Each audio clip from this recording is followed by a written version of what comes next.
what a name! What a lovely name! Welcome to Flat Earth Debate Live.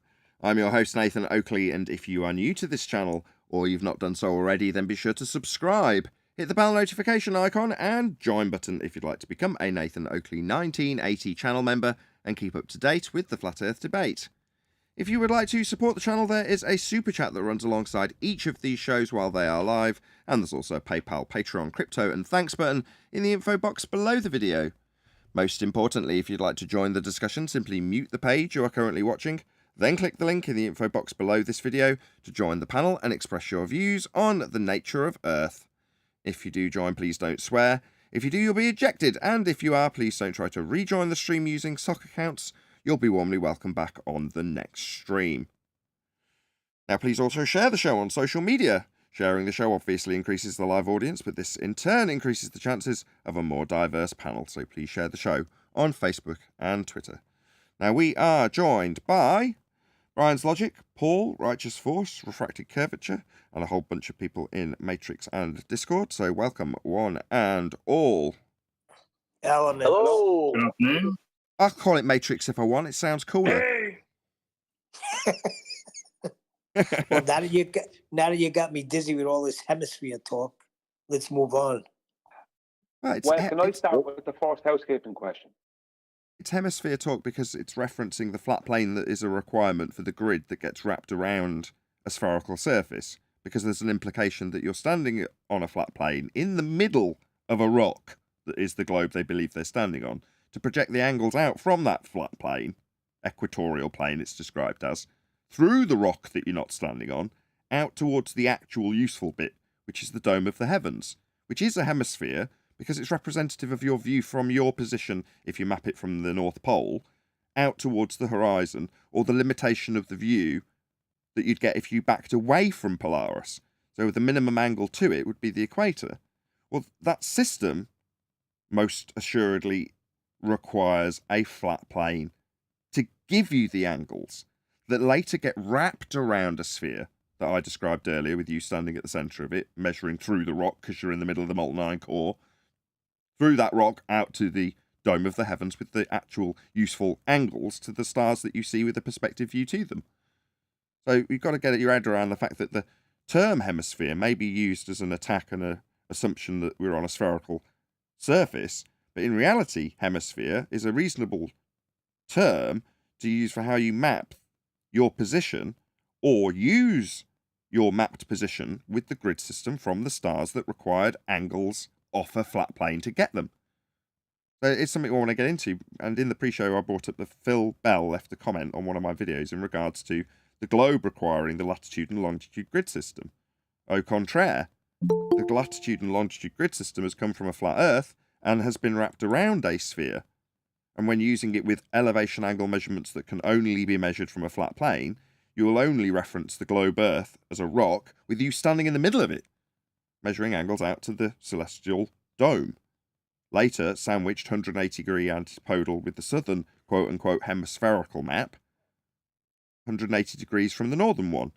Both still flat planes, but then you end up with a celestial sphere.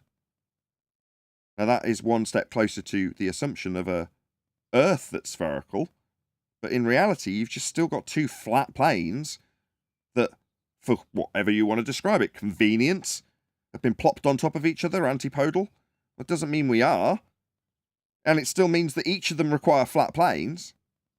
And it also means that the origin of the grid system for the globe came from a flat plane. The globe needs a flat plane to have that grid wrapped around it. So where Phil Bell is under the misapprehension, perhaps, I doubt it's ignorance, or maybe it is, I don't know, that the globe grid system, excuse me, you think that's a globe grid system? No! Elevation angle measurements in the northern hemisphere to Polaris. That's it. That's what starts that grid system off. Now, we could get into how wonky the southern hemisphere is, or how wonderful it is when you've mapped out the stars.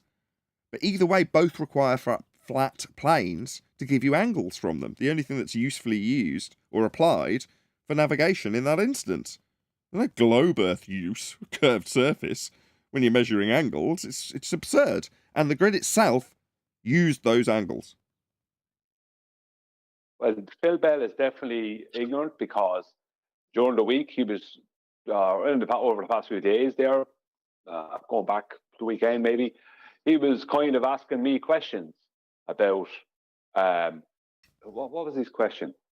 I can't remember his exact question, but my answer to his question was, where did your radius come from, Phil?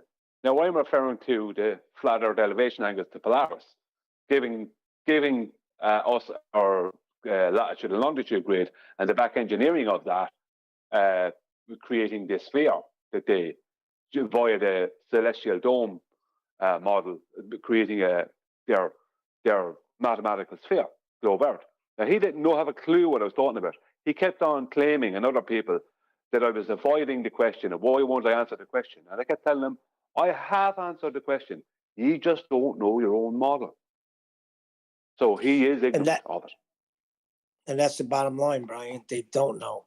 So everything you're saying, he's either woefully ignoring it or it's going right over his head. It is complicated, I think, especially when you've grown up in everybody telling you it's a sphere. Brian isn't wrong that the fact that the term hemisphere or celestial sphere allows you to, in a way, kind of beg the question, but you still need a flat plane. Yeah, it's a perceived gateway drug to sphericity, but in reality, that gateway drug has an ingredients of a flat plane. Well, is there any evidence? One second. Is there any evidence that the celestial sphere is not just your personal perspective dome?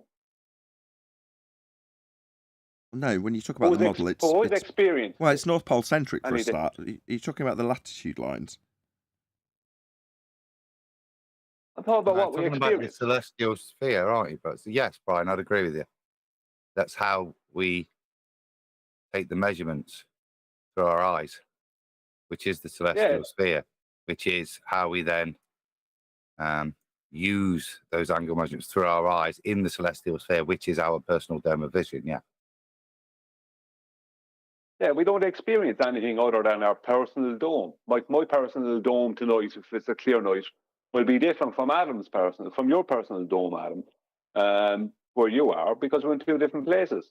So our personal dome, which will be created by perspective, which is where the protractor comes from, it's a way of placing perspective in orthographic view somewhat, or that's where it comes from. It's a way of detail, somehow detailing perspective. With that's the point of the protractor. But that's all it is. I see this star at this angular position above my horizon. What's an angular position? It's a perspective position. So that's all the celestial sphere is. There's no evidence that it's that other than your personal perspective dome that they have reified eventually into a globe Earth. Finished. Yeah, but when you're talking about a globe Earth, when you're at Polaris and you're walking away to the equator and Polaris appears to drop to the horizon, globers think you can see forever. So they think the reason that the Polaris is disappearing is because they've gone over a curve. So then they get another dome and think, oh, we'll glue that to the underside of this visual dome, and that's how they come up with a sphere. No, but it's illogical. So if you take that assertion, what you're describing is the elevation angle measurement to Polaris reducing as you back away from it, as you described. That's an angle. So the angle declines. All right, okay. You can't suggest that an angle's declining, which is how the grid system's developed, and indeed the equator itself. How can you infer that when you get to the equator, you've gone over a curve, when the grid system that's laid out on your globe that you're inferring and begging the question of has been taken from angle measurements to that star that you're now suggesting reaches an assumptive sphere edge because the angle's got too small and has given you a line to draw on a piece of paper with land masses drawn on it? That doesn't infer that there's a curve got in the way. It infers the angle got too small. That was where the angle was denoted to be too small, and you got there. It was denoted as being the position where the angle was too small, and then you said it went over a curve. That's a step too far and illogical. What's And absurd to in the me maths, is the claim isn't that you're going over a curve. The claim is that the flat plane is tilting. If you do the maths correctly, what? and you want to stick to that insanity, the claim would be that the stars are stationary and the flat plane is what's tilting. If you believe such nonsense, but there's no globe involved with your feet in that model. Well, I'd like to add that even within their own model, besides the fact that they have a curved surface, which takes away any chance of them getting an elevation angle with it, they also have what is acclaimed constantly refracted horizon. So no matter what way they twist or turn it, the latitude and longitude grid could never have been formulated on a sphere, on their sphere Earth. It would be impossible, considering that they're not only do we never see their geometric horizon, but all horizons, all sea horizons within their model are constantly refracted at different rates depending on the weather. So I detailed one observation where they have to claim there's 3,845 over 6 hours, not just 7 over 6 hours. So that's what they're dealing with. So how could you ever get any kind of, I can't think of the word, pinpoint accuracy? Go on, Nathan.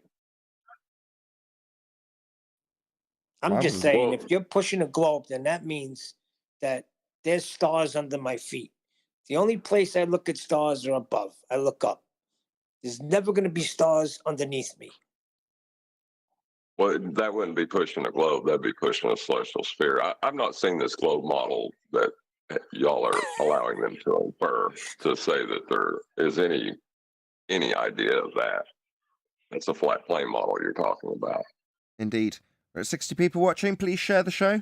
Smash it. Share it far and wide. Let everybody know what we're talking about here. We're in the advanced death throes of heliocentrism. Enjoy. Other than that, we may return when the 10th man gets back to the show to monetizing our opponents as they monetize us and pulling apart some of their nonsensical rhetoric. Unless someone does actually have a video. I hadn't seen one in any of the comment threads. Does anybody want us to cover a particular video today? If not, we'll just carry on chatting as well. I thought you were going to cover some of flat signs and fight the flat earth. I thought you said yesterday you want to have a look at that. That's what you said. Did I? Yeah, you did. Yes.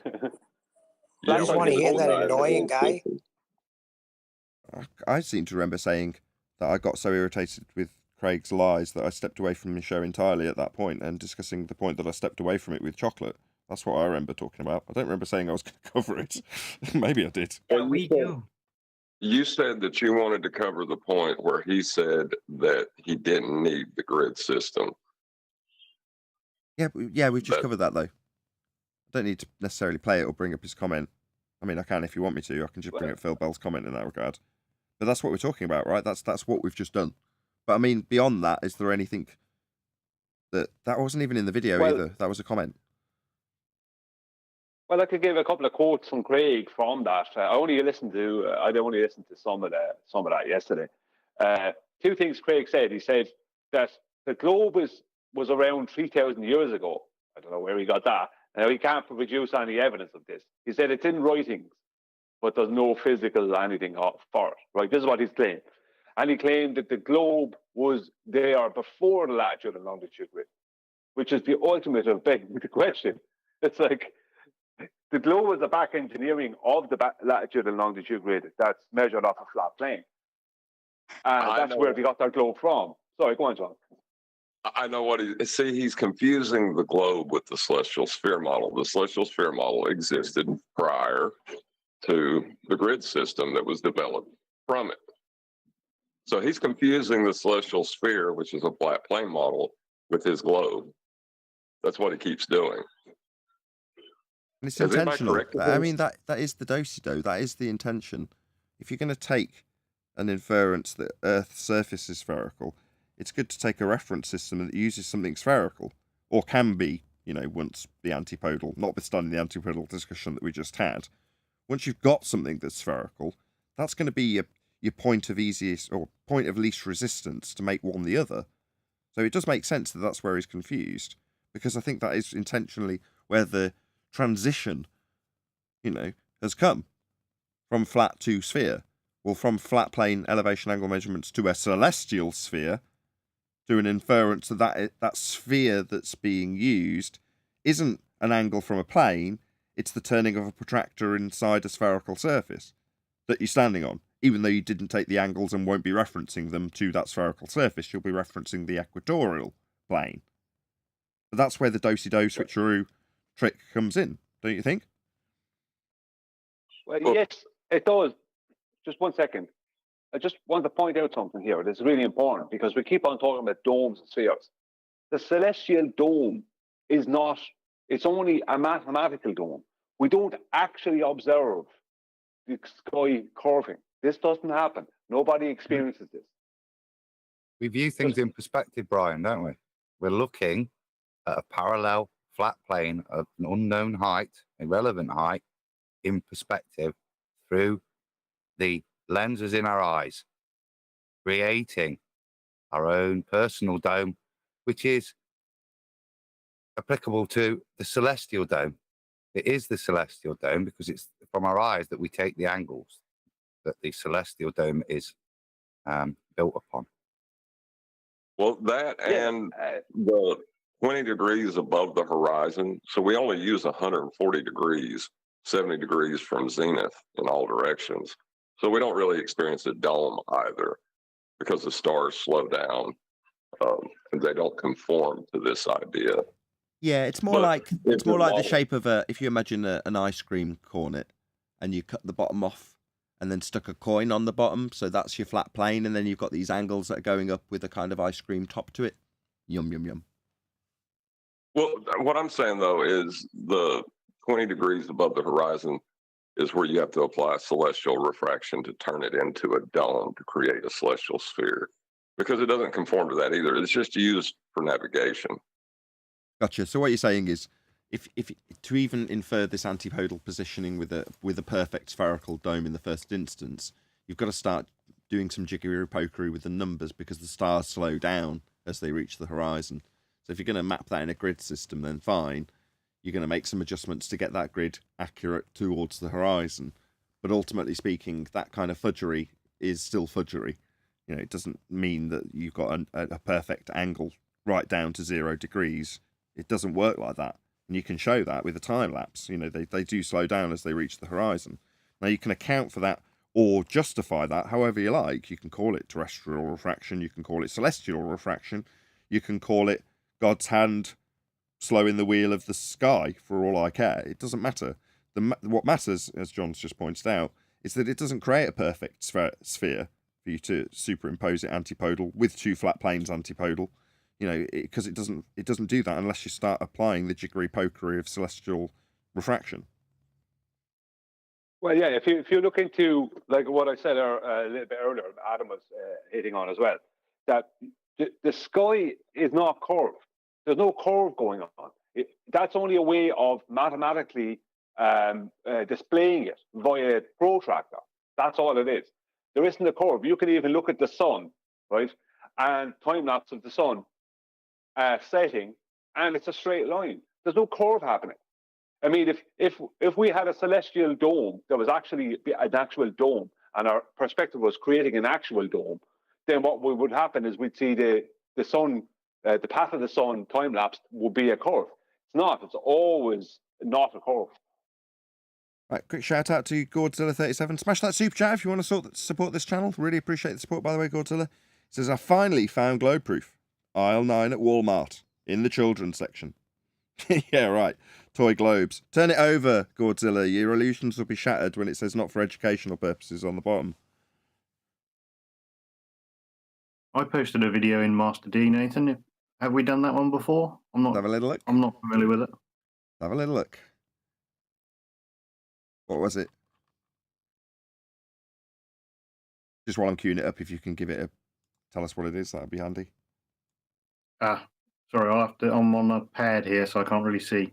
That's okay, I've got it. Why Flat Earthers Are Dead Wrong by the Infographics show. I said that right?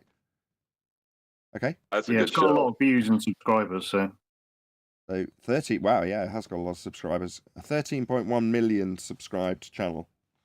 Okay, I've got absolutely no issue with this. It's definitely on topic and, you know, it's well and truly subscribed to. So, yeah, man.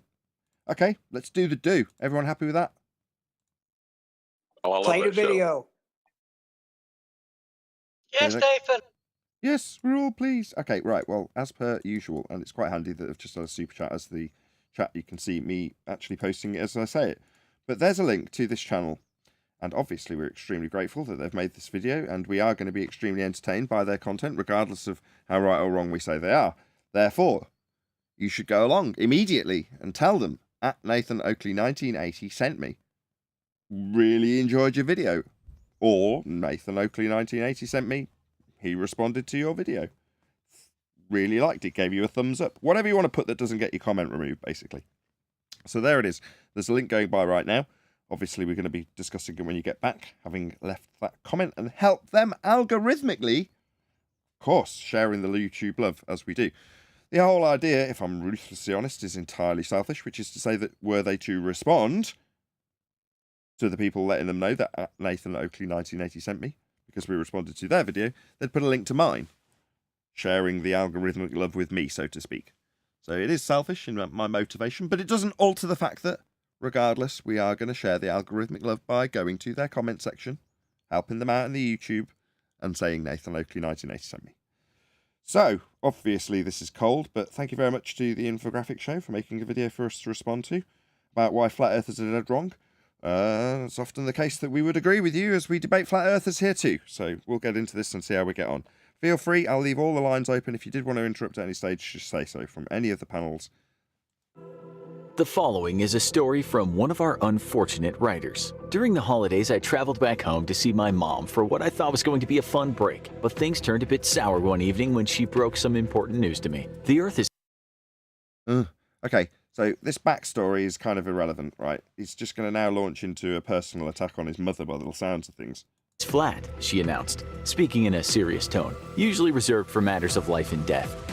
So yeah, so we're immediately into the notion of this person and how they're presenting this information, his relationship with the person. The information is limited to something in quote marks, Earth is flat, baseless assertion at this stage, but what we are going to focus on is the intonation in the person who's telling him the information's voice, because the tone is life and death. Okay, with you so far? What on earth are you talking about? I said. Well, you didn't really have any clarification, you just focused on your relationship and how the tone came across. Said to her. And again, she told me the planet was actually flat and... So she reiterated her baseless assertion to you. I'd have an issue with this flat earther. I mean, you can understand this guy's issue if this was actually how it was laid out. Someone comes up to you on the street, regardless of their relationship with you, and says, Earth is flat. And you go, what are you talking about? And they go, Earth is flat. Yeah, my response, even though I'm a flat earther, would be, I'm not deaf. I heard the first time. I asked you what you were talking about, as in, can you expand on that baseless assertion? Because at this stage, just telling me Earth is flat is meaningless, given that I was raised, born, and educated in Earth being spherical, would be my objection, as per the videographer's objection. But of course, he's the anti-flat earther in this videography production. And therefore, this would be a stereotyping fallacy that all flat earthers are parroting numpties that have no argument, other than baseless assertions that Earth is flat. Maybe she'll back it up with some evidence now, though. Let's see how we are represented by our opponents. In all these years, we've been lied to. The fact is indisputable, she said. She said it was indisputable after saying we've been lied to. Well, that would be obvious, given that they're both globe believers, so you don't need to state the obvious that they've been lied to, given that your statement, baseless though it may be, was that Earth was contrary to their view of what the world was. Automatically, that would mean that they'd been lied to, so you didn't have to state that. But having irrefutable facts, we've been presenting them to them, and thus far, even though it's a representation of us and a stereotyping fallacy, yeah, this isn't a real flat earther, it's a cartoon of a stereotype flat earther by this videographer. Immutable, incontestable, and she knew that because she'd been doing a lot of reading on the internet. Oh, so the dumb flat earther, by representation of this straw man and stereotyping fallacy, is that because she did research on the internet, it's irrefutable. That was the standard. You see, before we started covering this video, ladies and gentlemen, what were we actually discussing, given that we aren't cartoon equivalents stereotyped by our opponent? We were talking about how the globe requires a flat Earth for the grid system wrapped around it. That the elevation angle measurements taken 2 lights in the sky, that would be Polaris for the northern hemisphere, are actually referencing a dome of the heavens when you say hemisphere. And what's below it? Well, the flat earth that you'd need for the angles that are used in it. That's what we talked about. We weren't some cartoon grandma, and we weren't saying earth is flat and then repeating it and saying because we read stuff on the internet. In this instance, we are that internet. But she's not parroting off what we've just said about elevation angle measurements, proving that the globe requires a flat earth, which is irrefutable proof that not only is Earth flat, that your misapprehensions about a globe-shaped surface have come from a flat Earth measurement. That's irrefutable. Of course, our stereotypes don't do that, do they, when they're cartoon forms that are easily overcome with argumentation that we'll see shortly. Okay, I told her, state your case. This is how our conversation went. Okay, she said. Firstly, you don't know that I'm wrong because you never observed the Earth as a whole. From where you stand anywhere on Earth, the world will seem flat to you. That's a fact. I peered. Well, the world seeming fact is a fact. But in terms of not being able to see their position of their positive argument, it seems like you're utilising your opponent as a cartoon, offering up an argument from ignorance, rather than it being your positive claim that Earth is a sphere that you haven't seen from space. A second law of thermodynamics violation, sky vacuum, that violates natural law in all forms. So that would be what I would put to you as an actual flat earther. Of course, it's much easier to argue with a cartoon when they're showing that you can't prove your position and you're not having to prove your own position as a positive claim because your opponent's saying you can't go to space. Oh yeah, well that's really easy to overcome if it's cartoon flat earther. I'm not so easy to overcome though, am I?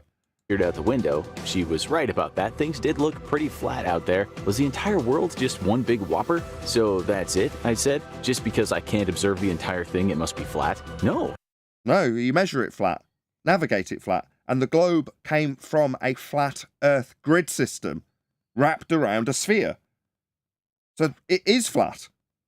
She replied, that's just my starting point, and stop smirking. This is deadly serious. But even your cartoons are smirking. Why aren't they taking this person's flesh and blood seriously in this cartoon format?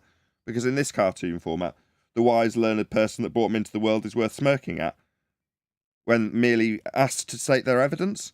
And so far, 50-50, even though it's a stereotype cartoon fallacy, 50-50 he's agreed with her. Right, yeah, it does appear observably flat. Yeah. Back in 2015, we'd have argued that too. When was this made? 3 years ago. Yeah, that ain't 2015. That point, an image. I used to work 9 to 5, but what made me my mind of my mother surrounded by men in white coats coaxing her to take her daily medication. Okay, oh, I said. See. So she's a nutter that needs to take her meds. Cut to the cartoon globe with a man in space. Let's just ask a few questions about your cartoon. So here we have an astronaut. I mean, it's a cartoon, but we'll go with it, right? And this astronaut is breathing gas, isn't he? And the gas needs to be contained within his spacesuit. Why? Well, because next to his spacesuit is a 10 to the minus 17 torr vacuum. Okay.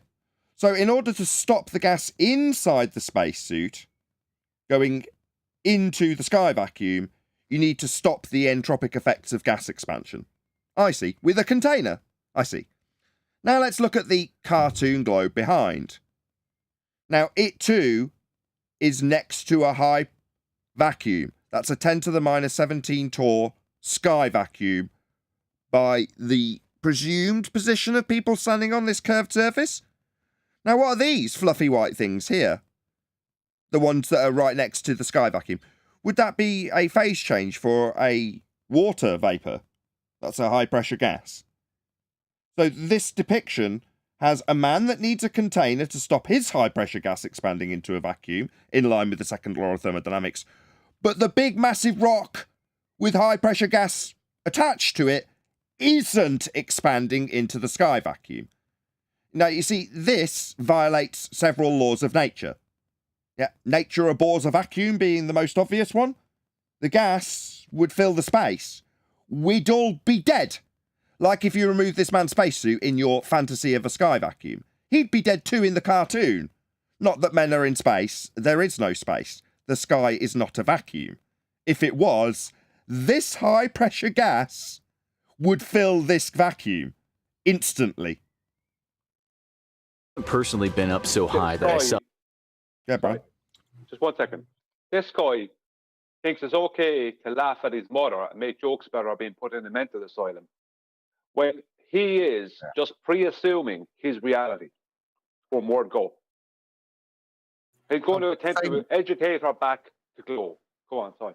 No, same point, similar I wanted to make, Brian. Shockwave, his indoctrination is so strong that when his mother, the person opinion he should value and listen to, comes to him, his first thought is, she's mental. That, to me, is quite an indictment to his relationship with his mother, if nothing else. That the way he would deal with his mum, coming with such a groundbreaking thing, is to qualify it by, my mum's gone mad. And in a quite a derogatory way. So the programming is strong with this one.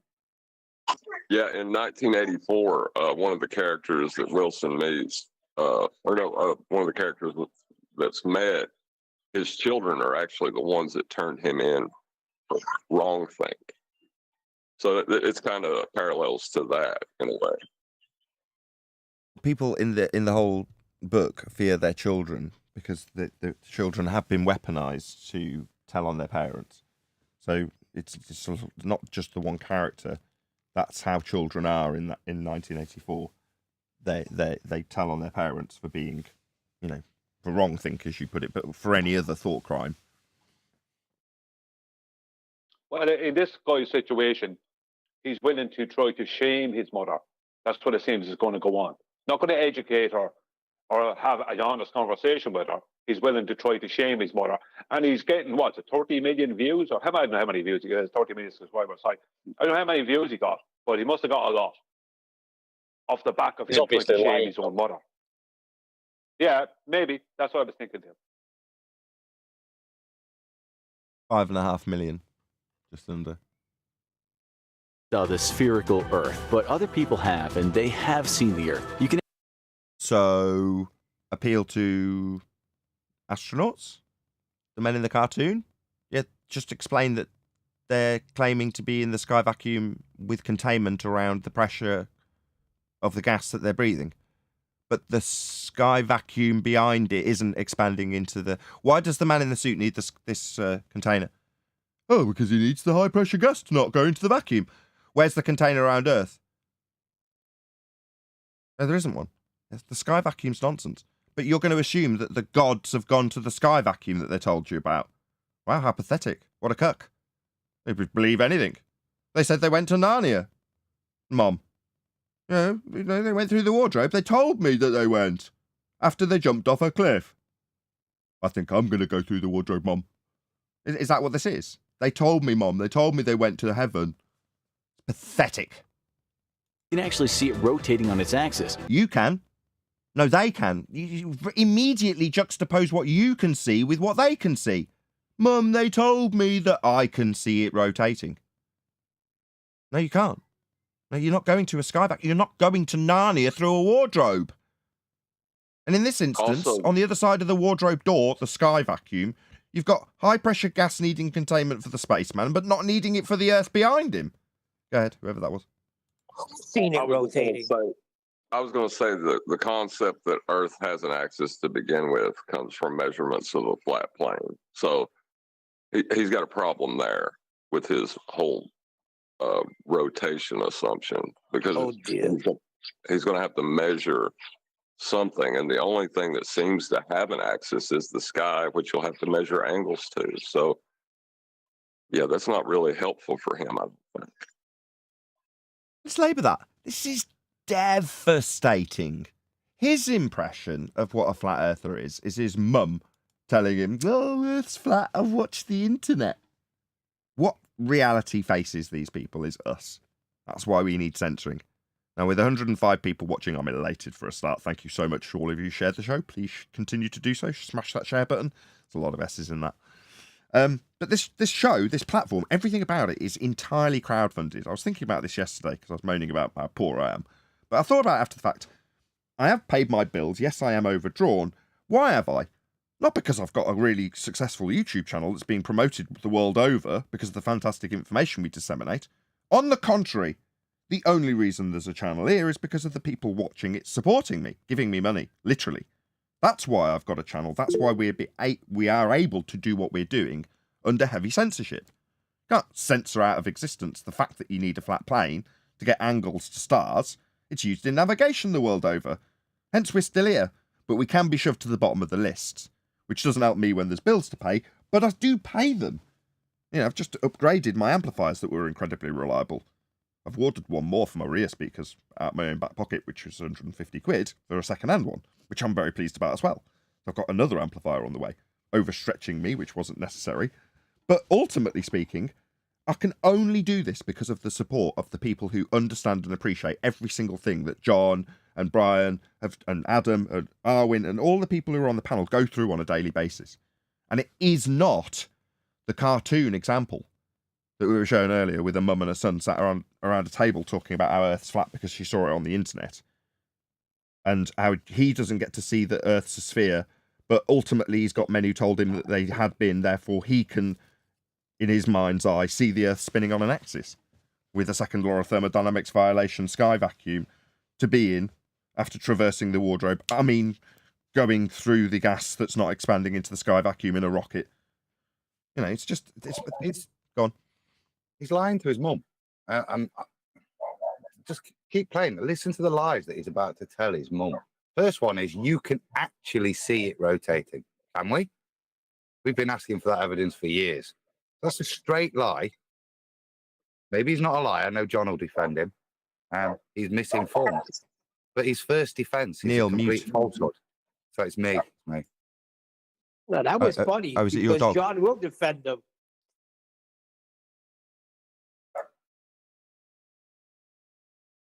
Okay. Sorry, Anything the else? dog's not shopping. Okay. I was just going to say, I just want to correct you on one thing, Nathan. You say people give you money. They don't give you money. You earn money. We enjoy this. You're bringing out good information here. We're changing the world. No, You're that's a not key true. component. No, that's not true. Right, so where Simon Dan can monetize his hate for us with our material, it's not reciprocated when I do the same. So right now we're covering a video that's got 13.1 million subscribers, and I'm having to tell my audience to go and leave them a comment to say that we've responded to them, because I know that's the only way that this video, the one we're making right now, will be seen. So by contrast to Simon Dan and what he does, he can literally monetize us by turning our content and his objections to it, weak though they may be, directly into cash from YouTube. Now, because I don't have that, by contrast, if we get to 1,000 views for a live show, that's great. But it's not 120, 250,000, a million views. That's what churns actual YouTube ad revenue. In other words, monetizing this video. So, how can I put this? This video, as a watched video, is going to earn me $1. You know what I mean? So where does the rest of the money that I live on come on from? Well, it's coming directly from people who hit the super chat and send me PayPal, or a Patreons. They're the most, thanked because they're the most consistent, and it's them that are keeping the bills paid, because I can't monetize the haters. In so sending these at Nathan Oakley 1980 sent me requests, and there's one going by now. So if you want to do this right now, feel free. Go and tell this videographer, the Infographics show, at Nathan Oakley 1980 sent me. And then I might get some of the algorithmic YouTube, and you're going to be surprised by this next word, hate, which is the majority of the people who will read that comment will come here and tell me I'm wrong.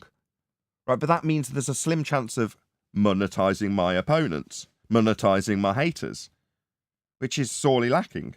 Now, Dan doesn't need to monetize his haters in that respect. He doesn't have to get me making links about him, does he? That doesn't help him. He just has to make a video.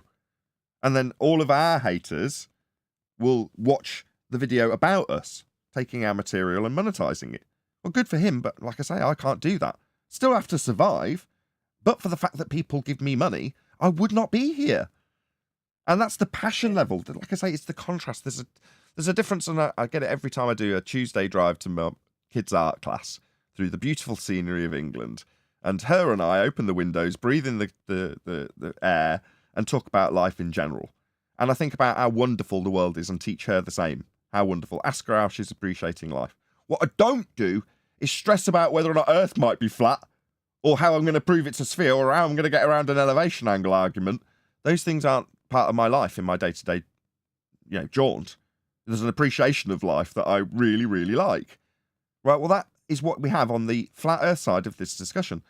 Now, I don't have to speak to many of my closer panel members for them to completely agree with me when I say that, by contrast, they, let's say our direct opponent in this regard, Simon Dan, will make more money than I will. He'll live more comfortably than I will. But what is comfort, right? Driving my crappy old car through the country, breathing in the fresh air, going, life's sweet, and telling my child the same, or fretting about how I'm going to get over the fact that I can't get elevation angle measurements from a curved surface, or how refraction destroys my geometry, or how the sky can't be a vacuum because it violates natural law, or how the law that it's violated has a non-force force that you can think of as a force called gravity, that is you not realising that you're falling when you've got a application of a 0 to you, and 1 is you sitting still, and therefore gravity is a force that bends conceptual fourth-dimensional mediums to give you a non-force that holds gas in violation of natural law. I don't have to worry about that crap, right? So in some ways you go, yeah, I'd rather be poor. But, I appreciate the fact that while I'm on, the knife edge of finances, I am grateful to be on that knife edge rather than off one side of it. Do you know what I mean? I'd rather be here teetering on that and not stressed about the world that I live in. I'd rather have financial concerns than those concerns, if that makes sense. I was talking about your supporters. I wasn't talking about your monetization. I was talking about your supporters. And they support because they like what's coming out of this channel. And you earn it. Well, thank you, Neil. I should just take it as a compliment then. I appreciate it. But the show is free. You don't have to give anything to this show. And I don't necessarily, although I do a lot of e-begging, directly demand that people are giving me money to watch the material. Even the members-only material gets published 2 or 3 days later. So that everyone gets all of the content all of the time. And the only financial incentive for people to give me money in that regard is to get it a little bit early. So it's like, I don't want to hold the information back from people. I get why people put stuff completely behind a paywall as well, because it is hard to make a living on YouTube. So the fact that I don't have to do that through contributions, PayPal, Patreon, whichever it is that I'm referring to, it's just nice. It is nice. And I am grateful. And I want to point that out to the audience who do support me. Because, I got a bit snippy with Paul yesterday because he was asking me why I still need Skype. And I got all defensive with him. And you do have to, or I did after the fact, reflect and go, why are you being such an ungrateful shit? You've got a good life, and you're getting by. And no, it's not a life of a king, but I'd rather get by with a free mind, with the wonderment of a child, all of the positive things that I talk about here. And I'd rather have them than the stress of my paradigm being under threat. And that's what our opponents have to deal with. Yeah, it'd be nice if I could monetize their interactions with us, or take some of their material and just turn it into a 100,000 view video and get 100 quid off a video. But that isn't the way it works, and so be it. We're still here. For all their efforts, we're still here. That's down to the audience. So thank you. Well, Simon Dan, when he gets all those extra views, what he has to say to himself is the reason that he's getting promoted and all those extra views is not because you're not getting promoted. It's because he is more right than you are. He must be right because he's getting all those extra views and everyone is telling him he is. So that's what he has to do. And that's the paradigm he has to live in on YouTube to keep doing what he's doing. Because the reality, if he accepted the reality, which is that you are heavily unpromoted by YouTube purposefully, and he is purposefully promoted, even though what he's doing is not that promoted in comparison to other topics. He's promoted enough that people get to hear him and don't get to hear you. If he got to the point of accepting that, then that extra money would mean nothing to him because there would be a much bigger issue at hand. Yeah, you're saying that the numbers are just an appeal to consensus to anybody who gets there. You search flat Earth and you're under the apprehension that what you're searching for is information about flat Earth. You come across Simon Dan. You've done your flat Earth research, right? And check out the numbers. They're massive. and he's saying it's wrong. Result, someone walks Yeah. away having researched flat Earth, and flat Earth's wrong. Job's a good one. Yeah, well, Sliman Dan. Oh, sorry, Brian. Sleeps easier. So 1 second, sorry, one day. Sliman Dan sleeps easier when he tells himself that the reason he gets more views than you and makes more money than you on YouTube is because he's in the right and you're in the wrong. And how he establishes this is through consensus. Because if he had to accept the reality, then that money wouldn't mean anything to him. Sorry, one deck. Off you go back. I don't think he sleeps easy. Go ahead, one deck. I'm sorry. I was just saying, like, I think a lot of the only difference I can see with the Simon Dye people is they do a live video, so people are watching him, and you can do props. Maybe some. I don't know if you do that, Nathan, or you've ever done it. That might make a difference. Don't know. I don't know what that means. Props. What's that? Well, I mean, he stood in front of a camera. People are looking at him, watching him. He can give demonstrations of things, probably, or you could, and people will watch you doing you can do a gas pressure visual or something like that, or explain it. That's the difference I can see. People are watching him on a video, and this is a panel that we're listening to. Well, you don't like seeing me in the intro? Is it not enough to see my smiling face in it? I didn't even go on camera today. I think it is. We do morning, demonstrations, so we put the guy that does the bromine, right? You have that video, right?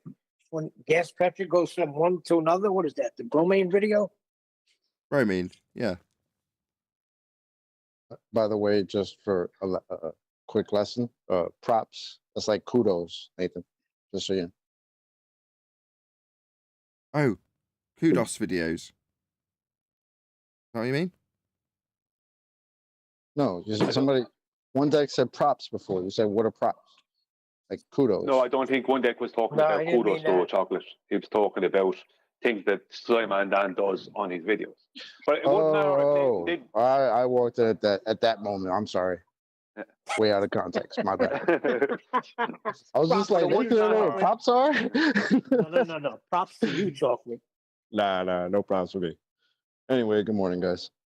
Hey, on the bright side, look how the infographics show has gotten us completely away from the topic.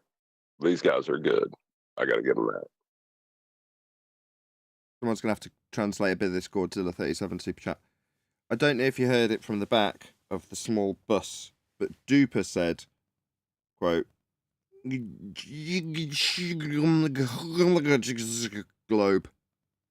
Thank you for the super chat. You just don't understand the second dynamic. That was absolutely grammatically correct. Perfect ball, Todd. Well done. I didn't know I spoke ball Todd so well. Wow, I'm impressed with myself. Thank you for the super chat, Godzilla. And please share that show. Smash that share button. 106 people watching, which is fantastic. We'll carry on with our video. We've measured the diameter of the thing, and it's approximately 7,900 miles, or... Go ahead, didn't take long. Go ahead. We've measured the diameter, have we? No. Ah, another lie to his mother. You can extract the diameter from a few flat earth measurements, though. Should we lay that point some more? John, feel free. Refracted curvature, I should say. Oh no, quantum resistance not here to tell me off. To most people living on this non-flat Earth, 12,700... Good. I'll do it for them. Yeah, once they back calculate out the flat Earth elevation angles to Polaris, they can then extrapolate a radius of that, double that, and then that will be their diameter after flat plane measurements. Yeah, but they're not saying that they got it from flat plane measurements, are they? He doesn't know. You think this videographer knows? No. But did you see the animation? You see the animation that he's putting out with? He put out his phone to look for what in the internet? Oh, I see. So he's saying he's double standards with his mother's standards. Gotcha. He's saying here's the solid proof that it's a ball lot. They put it on front of the old iPhones. So it has to be a ball. That's his standard. That's what he's holding up to his mother. This is his standard of proof. Here's his phone. Class standard. There are images of this big ball all over the place. What, the blue marble? No. See, again, taken from a second law of thermodynamics violation sky vacuum, and half of the still alive people who went to the moon in that instance tell children that they hadn't been. I mean, literally, they deny it, or they wrap up their denial of going in cryptic language, in the case of some of them that are dead.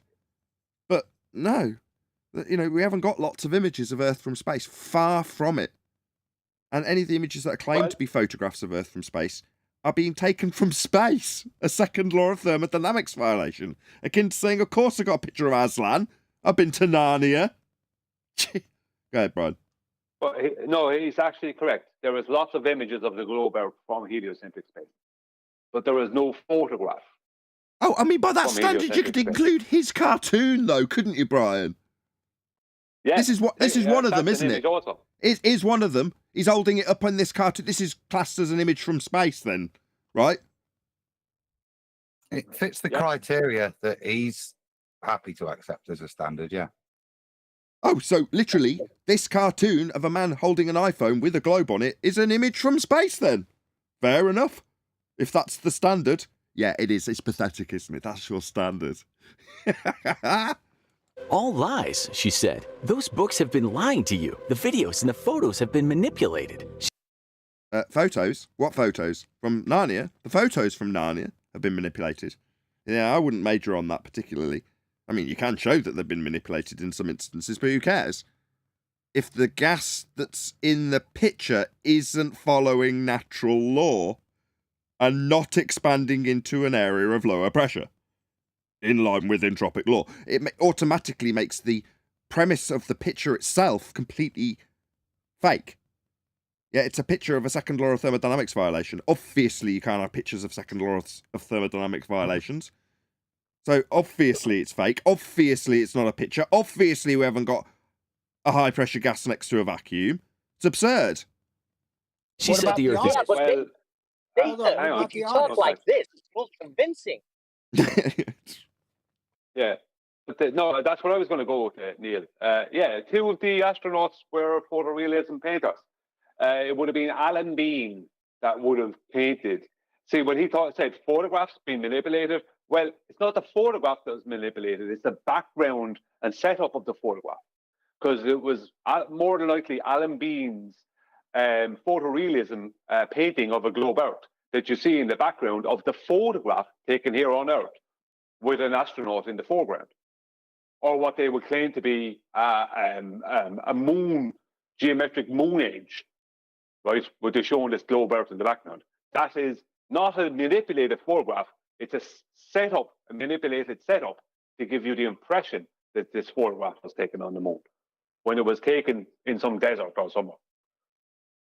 Quick shout out to Unitox Femi who says, "Oh, concede flat, but don't take my space away." Okay. I don't know why you got the me rather than my. Bit of northern in you there, Sasha. Too long in Coventry. Although we're in the Midlands. Maybe it's just a mistype. Thank you for the super chat, though. Really appreciate the support.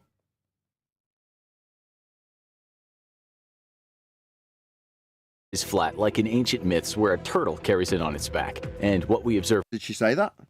Is that what she claimed? ...in the sky is not what we think. What encompasses the Earth is actually a firmament dome, she said. NASA has lied to us and is in on the conspiracy. No, we covered the dome. Go on. Just that turtle thing. That's actually an astrological thing. It's based on the moon. It's a way of describing the moon phases or something like that. The moon months, 13 moon months. It's something to do with that. That's where that turtle thing originally came from. It's based on that. So, just have to throw that out there. But the turtle's back isn't even flat. I mean, it's nonsense. But that doesn't mean all scientists know the truth, only that they have too bought into this spherical nonsense. She said during the Cold War, the conspiracy got going and billions of dollars were spent on space exploration. Well, that is a factual statement, though, isn't it? And we can debunk the place they claim to go. You haven't been there, but what, the guys have told you that they went and they saw it rotating, right? That was your standard. But now we've got millions spent on you being able to perpetuate the idea that the men who went out on these rockets to space, Narnia, a sky vacuum, a lower pressure system, the gas you're breathing isn't escaping into, but the rockets can escape into it. I see. So high pressure gas moving at a high velocity in all vectors to expand into whatever containment it's got doesn't expand into this sky vacuum, but this cartoon rocket can. Yeah? You not see the problem here? Because I definitely do. But no, the men have told you, based on the millions that have been spent indoctrinating into a belief of something you've never seen. And you're more than happy to concede the fact that millions are spent on convincing you on this area that you didn't go to, but the men who told you they had said it was true. And yeah, they did spend billions. And no, I haven't been there, even though billions have been spent getting people there. That just ain't me. But I'll still believe them. It's not like my standards based on belief or anything. Shout out to Rinsler. Wow, $50. Lots of big, heavy-hitting super chats coming in the last 3 days. Thank you so much. Really appreciate the support. They give us flat Earth proofs every day with chemtrails. Also, Elon Musk recently gave us proof that space is fake with that regular car he launched into space. You know it's real because it looks so fake, end quote. The extreme temperature of space, question mark? No. Really appreciate the super chat. Thank you very much indeed, Rinsler. Can I ask you a question? Did they I'm going to go with no. Did they get to the ice wall yet? Sorry, Neil, go ahead. Well, did they get to the ice wall yet? What ice wall? It sounds like they're pulling from the Feast of Nonsense some things and then some stuff from the Feast of Nonsense. Well, see this millions and billions that he's talking about. This argument is so pathetic because the millions and billions that they're claiming was spent, the people who are claimed to be spending the millions and billions are also the people printing the money. Do you know what I mean? They got rid of the gold standard a long time ago. You know, like they could just print any amount of money they want. It doesn't mean anything. It doesn't have to be backed by anything. They can make any money claim they want, and it means absolutely nothing. It might as well be monopoly money. Is still being wildly spent, and you, my son, are paying taxes and funding this rubbish. People have been getting incredibly rich because you take movies like Apollo 13 seriously. You're telling me Tom Hanks is in on the conspiracy? No, but it is that. a movie. So immediately taking it to a really easily taken apart straw man.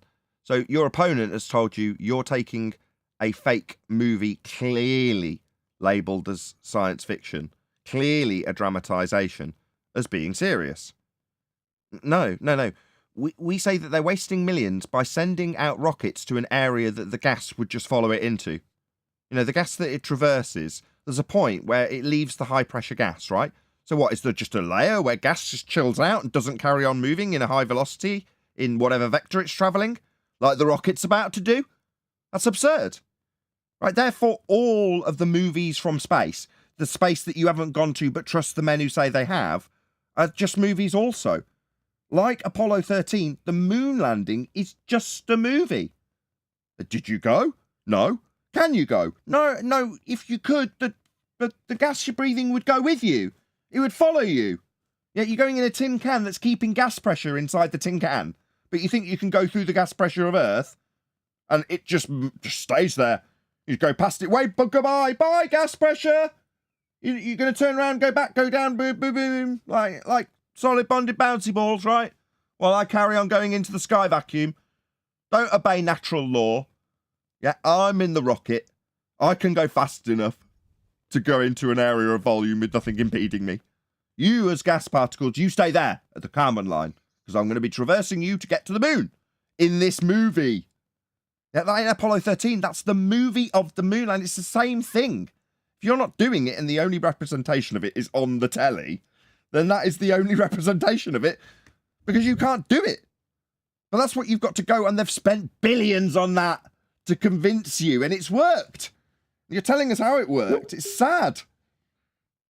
Could I help him out a little bit too? Because the idea of space comes from the celestial sphere model, placing the stars at an infinite distance so that the angles to the Earth will work. Not from the Earth, to the Earth.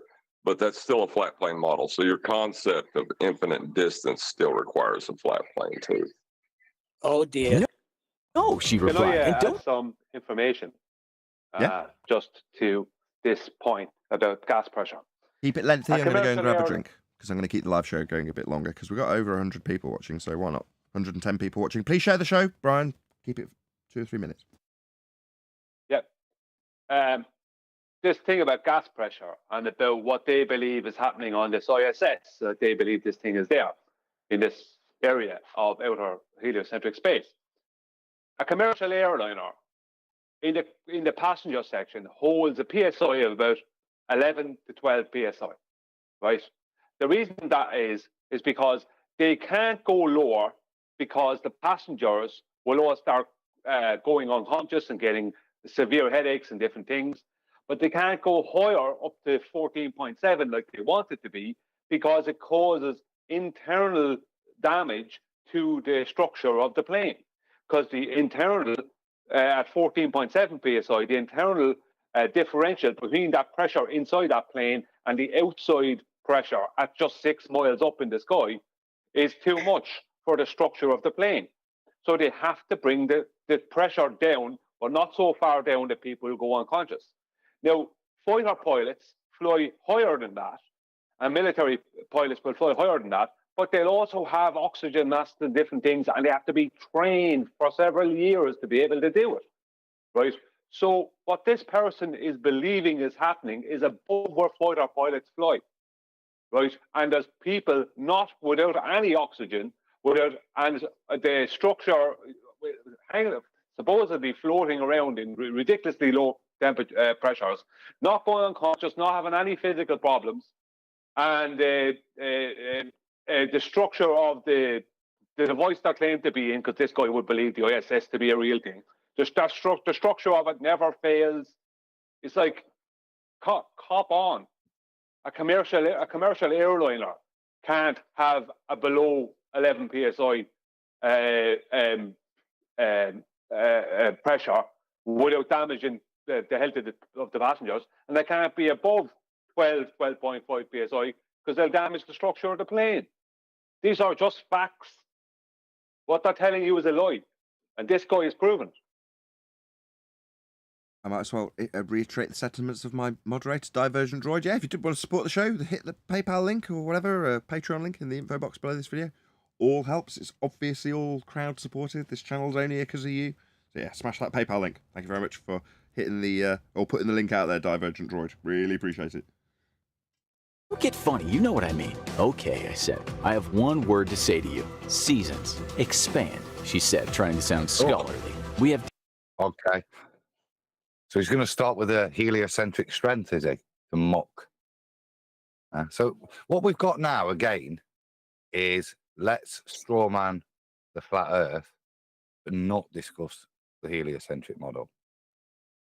Because this is another one of their weak points. A nonsensical point, isn't it? It's hotter when we're further away. Oh, right. So they're going to have a sun that's close in this example, you feel?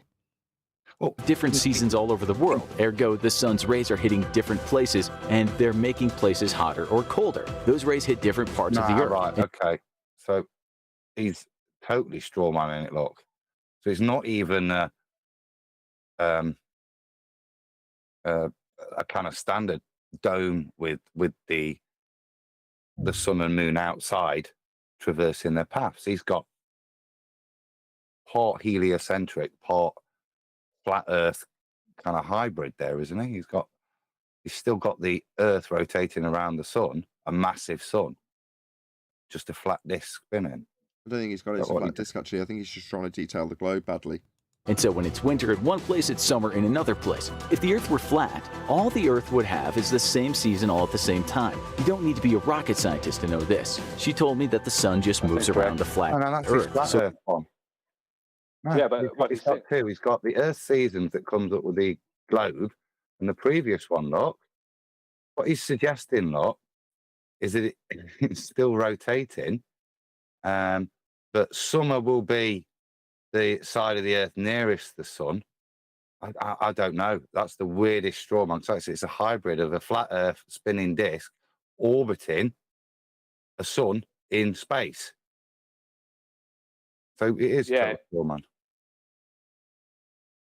Well, he doesn't know So his own globe claims. If you understood his own globe claim, he's realised that it would mean that there would only ever be one summer for everyone on a globe Earth, and one winter for everyone on a globe Earth, one spring for everyone on a globe Earth, and one autumn for everyone on a globe Earth. There would be no differential in seasons. If you look at what their claim is, there could not be a differential in seasons. You know, the seasons on a flat Earth it's already that the seasons on a flat our seasons and how they happen with the sun over the flat plane was already clearly detailed to Johannes Kepler. That's why he amalgamated with Copernicus to create the heliocentric model. He had to have that information first. Well, if you listen to their claim about this, when they're trying to make a positive assertion, right, they'll say that the angle to the sun from your position on Earth has changed, and that's what creates the seasons. Well, what do you need to get an angle from Earth? A flat plane. certain places at certain times. She then went to get a plate out of the kitchen and began moving an orange around it. She said the sun and the moon were the same size, and she said the sun, that orange she was... Yeah, I mean, in terms of their relative or apparent size, they are the same. But apparent size is an actual size, and she's holding two physical objects, right? Well, again, if a flat earther was to come here and suggest this, we would ask him to demonstrate this or physically prove it in some way or another. And they can't. So in this regard, I don't know if anybody's going to disagree with me. I'd actually agree with his criticism, because I have seen flat earthers do this and model it and claim it. So on this score, and it might be the right point to actually say, go and let this person know, at least we're on a high note. Nathan Oakley, or at Nathan Oakley 1980, sent me. Obviously, the idea being that they'd put a link to my video and reciprocate the YouTube algorithmic love that we're sharing with them now. When you personally go and leave them a comment that says, at Nathan Oakley 1980 sent me, we responded to your video. But yeah, on a positive note, that in this regard, who's going to disagree with that? Who's going to stand by the flat earther that holds an orange over a reified azimuthal equidistant globe projection? Anybody stand by this as a flat earther? That's what I'm talking about. Hold on. That's what I'm talking about when I said the feast of nonsense.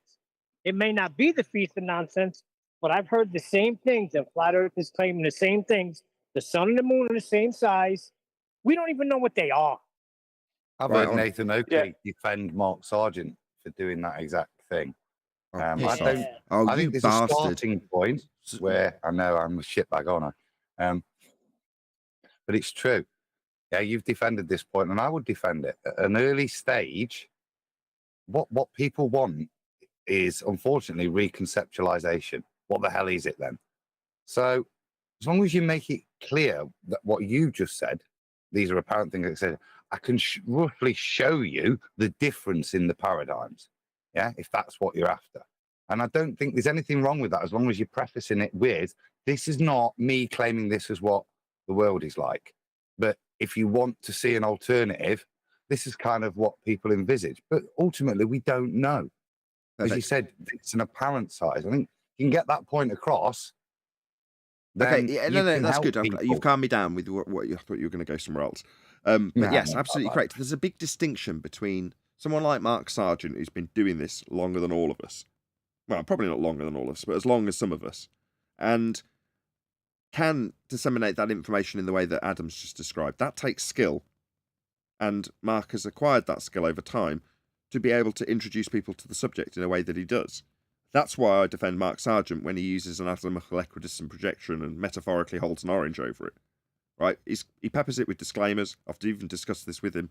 So it's a wild distinction between, or a wide distinction between Mark Sargent doing this and offering up plenty of context, and Grandma doing it as a straw man stereotype fallacy to oversimplify how someone like Mark Sargent would do it. It doesn't change my ultimate point that I started with, though, which is that you're not Mark Sargent. If you're Grandma doing this, then are you prefacing it that you don't bloody know what the moon is? Do you think you now know what the moon is? Do you think it's about the size of the orange? Do you think it's got the scale of the orange? Do you think it's physical like the orange? Because I'd have a lot of objections for Grandma in this instance. Well, what I would say is, yeah, I'd agree with you, Nathan, that doing that is nonsense, right? Because you're literally, without knowing it, you're making claims of physicality and certain exact sizes being the same, blah, blah, blah. But going off of, if this guy's story is true and going off his behavior, I would say it's much more likely that or just as likely that his mother or grandmother or whoever was said to him that they appear to be the same size, and he strawmanned her with her claiming that she said they are the same size. We don't know that. Because this guy seems to, I don't know that, but I can go off of the history of the video I've listened to, and so far he does nothing but strawman. His own grandmother or mother or whatever. Holding rotates around the North Pole. Sorry. Go on. I was just going to say, based off of that, she's the one with the one up because she has the actual observation. Might not be an absolute claim that they are the same size, right? I don't agree with that. But at least she's got the observation of, yes, they appear to look the same size. So she's already got the one up.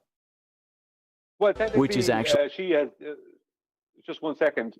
Just trying to point out. Technically, that guy has no evidence of the contrary, because his evidence would involve angles taken by Eratosthenes, where he had to pre-assume that the only way these angles were possible over a globe surface would be that if the rays of the sun came in parallel. But the full moon, right, gives you the exact same angles on a globe Earth. There's no difference in angles, and that's not parallel light within a model. That's divergent light. So that takes all those claims away. So this guy's laughing, but he has absolutely no backing whatsoever for his claims. But the Eratosthenes presumption is angles to a globe Earth, it's from a flat plane in both instances, whether it's parallel or not. But what Eratosthenes was saying is the angle to the Earth, a curved Earth. So you can measure an angle to a curved surface. You can't measure one from a curved surface. Yeah, but the claim of parallel sun rays is part of their claim that it's the sun, that it's where their claim of their globe, what they say is the claim of where a globe radius came from, which it came from a different source. But it also involves their sun being far away and they're moving close. But the full moon works perfectly with a sundial, and it gives you the exact same shadows, even mathematically on their globe. The divergent moon rays gives them the exact same shadows, which nullifies all of their claims involving parallel sun rays and light rays from any star. In the middle of the flat Earth. But Mom, I said the sun is much bigger than the moon, and that is observable. That orange plate thing doesn't really mean anything. Go on then. I wasn't finished. You came in, we keep doing this for some reason, at the crescendo. I don't know why you do it, but you do. It nullifies all of their claims concerning sizes and distances, which was the original problem the guy had with his mother. So she can say they're the same size, and he can't disprove it within his own model.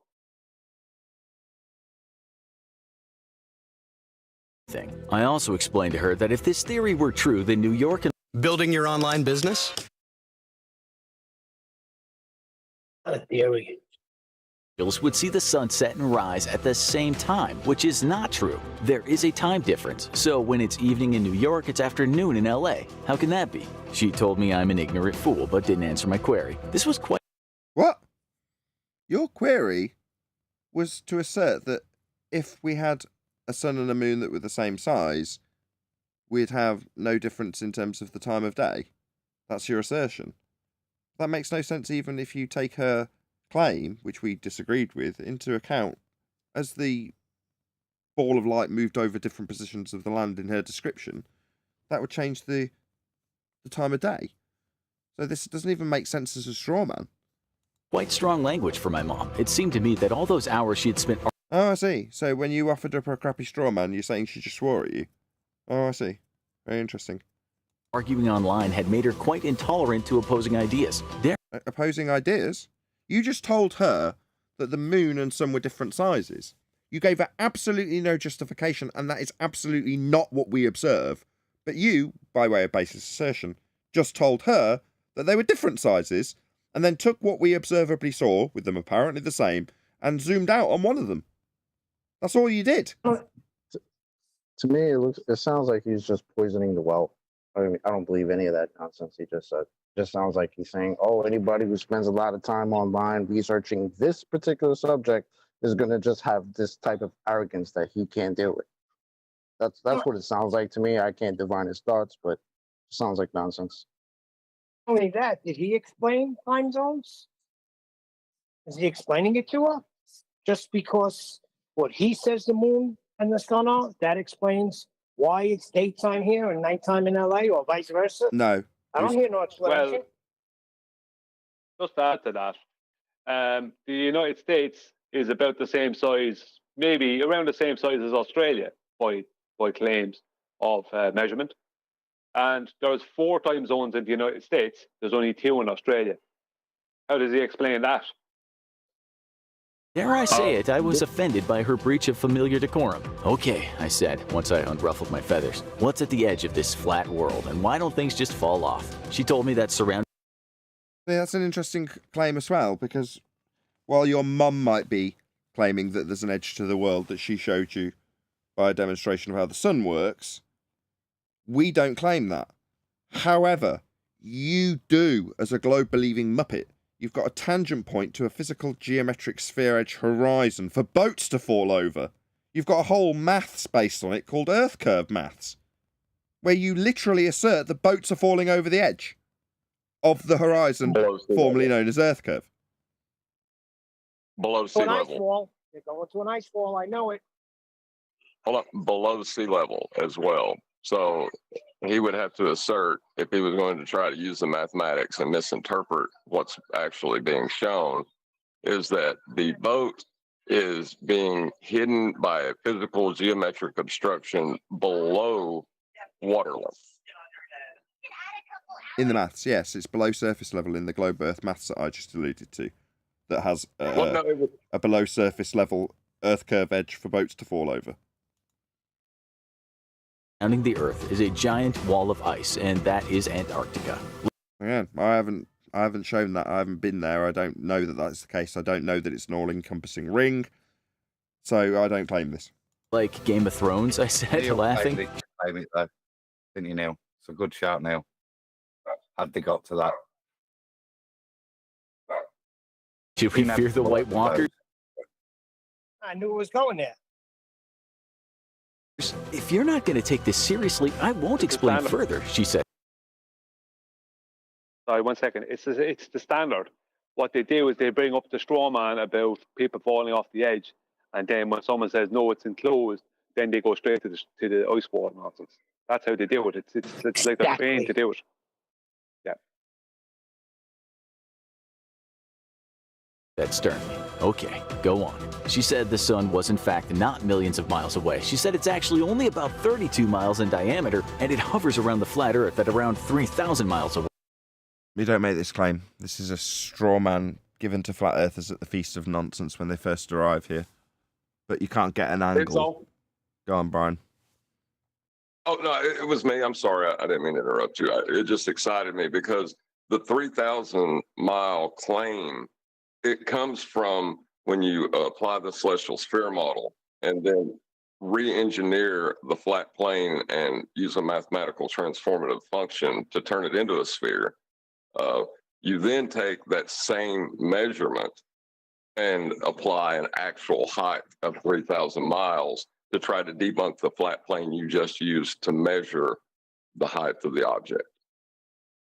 Right, so in order to make this assertion, you still need a flat plane to measure the angles in all instances, is what you're saying. So it doesn't matter if you're claiming a globe or flat Earth. Regardless, if you've misused the angles to the moon to assert its height or size, then you're using the same errors that the globe uses when they insert R, use Venus and Kepler's third law to give them the same scales that also came from a flat Earth elevation angle measurement. So in both instances, it doesn't matter if you're using the example to strawman a flat Earth, claim a globe, or incorrectly claim you know the height of the moon on a flat Earth. All need flat Earth elevation angle measurements. Correct? Was that your point? Yes, exactly. Very well said. You said it, not me. Shout out to Rinsler. Every government agency lies to you, except NASA. They're cool. I don't know about that, but thank you for the super chat. John is... Tone of sarcasm, perhaps. Thank you for the super chat, Rinsler. Sorry for stepping on you there, Nathan. That's okay. I think what John is pointing out is that what they do is they take a flat plane and they take 2 or 3 angles to a celestial body from different places. This is all done like mathematically. They don't actually do it, and then they add an R value, and that changes the angle and pushes the celestial body much further away. That's how they start off, with placing celestial bodies at a big distance. Oh, I see. No, I think Brian's pointing out that I missed a step. So when they strawman us with this, they're saying that they've already inserted R, ignoring the angle that they took off a flat plane, and then they back engineer it to the 32-mile diameter off a flat plane when already using the transposition with R to a spherical surface. Did I miss a step? Is that what you're saying? No, this is prior to adding R. So this is what they do. This is why they were telling us many years ago that why don't you go to 2 different positions and take an angle from 2 different positions of the sun, and that'll give you a height of it, which it won't. Right? It won't. It'll only give you an apparent height of that position. But what they do, one of the things they do, this is the starting of their pushing out of the celestial bodies, is that they do that using a flat plane, and then they add the R value, and when they add the R value, those 2 points become closer together, and the angle becomes more acute. If that's the right way to term it. Pushing the distance and out. Right. The celestial bodies push further away. Gotcha. So this was very, very early addressed that a lot of us didn't pick up on the severity or importance of how the angle was taken from a flat plane. So someone like Math Powerland, for example, would take this and say, look, you can do it both ways.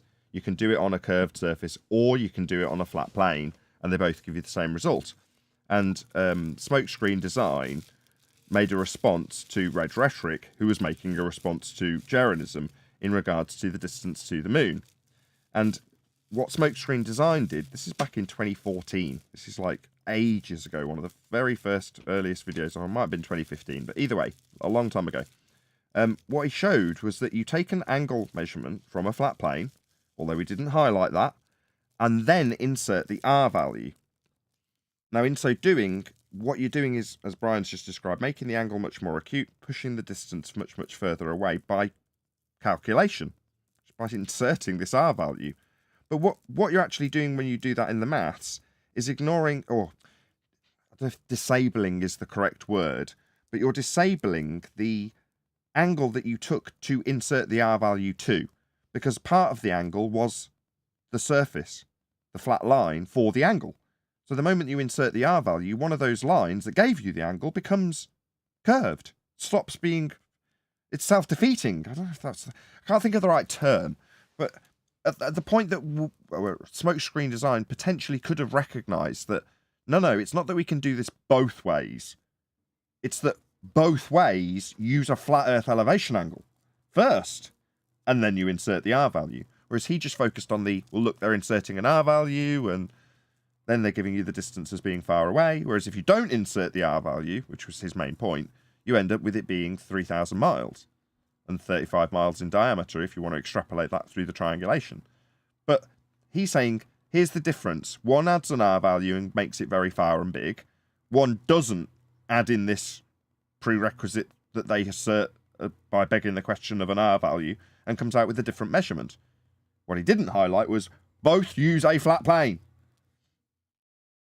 But it's actually worse than that, because if you look at their starting point is a faulty premise, which is that you can somewhat use 2 angles from 2 different positions to a celestial body and gain a height of it, an actual usable height over a horizontal plane. Right. That was your main point. I should have ended with that. Sorry, yeah. I didn't round out well. Okay, so what Brian's pointing out, which was his main point, and I didn't include, was that if you're going to utilize something like Polaris, as you back away from Polaris, it drops towards the horizon.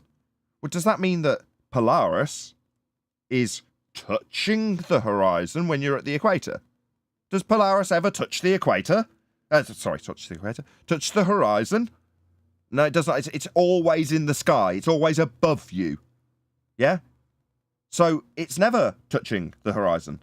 So if you're going to use the angle to infer its height, when in reality its quote-unquote height is its elevation angle, then that angle changes as you move with a perspective view away from it. What happens? It gets, let's put these in air quotes, lower. So how are you going to infer its bloody height? Is it getting lower, touching the horizon from the... No, it isn't. You're never going to get its bloody height. It's absurd. You need to know the distance to it, or know its size as a physical object, in order to get the distance, or any of the other sides of the triangle, basically. And we don't have any of it. What have we got? How big is it? Anybody? Talking about the moon. How big is it? No How idea. far is it? Do we know this? No idea. No. So how are we going to triangulate the bloody thing? Well, they teach us in school how big it is, right? Yeah, but the thing is, just 1 second, John. There's an actual bigger point I'm actually trying to point out here, and that is that faulty premise is their starting point for their claim. So their starting point is that faulty premise that they tried to strawman us with. That's the starting point. So their starting point is faulty, and their strawman of us is their starting point. So what they're strawmanning us with these angles to two different angles to a celestial body and coming up with 3,000 nautical miles, that starting point is also their starting point. So they're attacking us on something that they do within their model to claim a distance. Exactly, yes, and that was my point. They're both, or John's point, I should say, that they're both in requirement of a flat plane in the first instance. Way. It acts like a moving spotlight, she said. So when it's above you, it's light, and when it goes away, it's dark. But it also moves closer to the North Pole in the middle of the Earth at a gradual rate, and then it moves outward toward the edge of the world. And that was a fairly accurate description of what we apparently do see it doing, though. I mean, that is apparently what it does. that's why we have seasons. It's that simple. The thing is, Mom, if you use this model, the sun would never set. You can actually watch scientists making a model of your version of the events. It doesn't work according to... What? No, the model itself has come from the notion that they do set. For instance, Polaris setting at the horizon when you get to the equator. That's what makes the grid that got wrapped around the globe. So the notion that this is then debunked by the notion that they'd never set if you reinserted a flat Earth after taking the flat Earth grid system with things setting and saying that they wouldn't set if you put them back on a flat Earth. This is ludicrous. Just to recover what you said about that's exactly what we do see. It is what we do see, and it's how we define the tropics.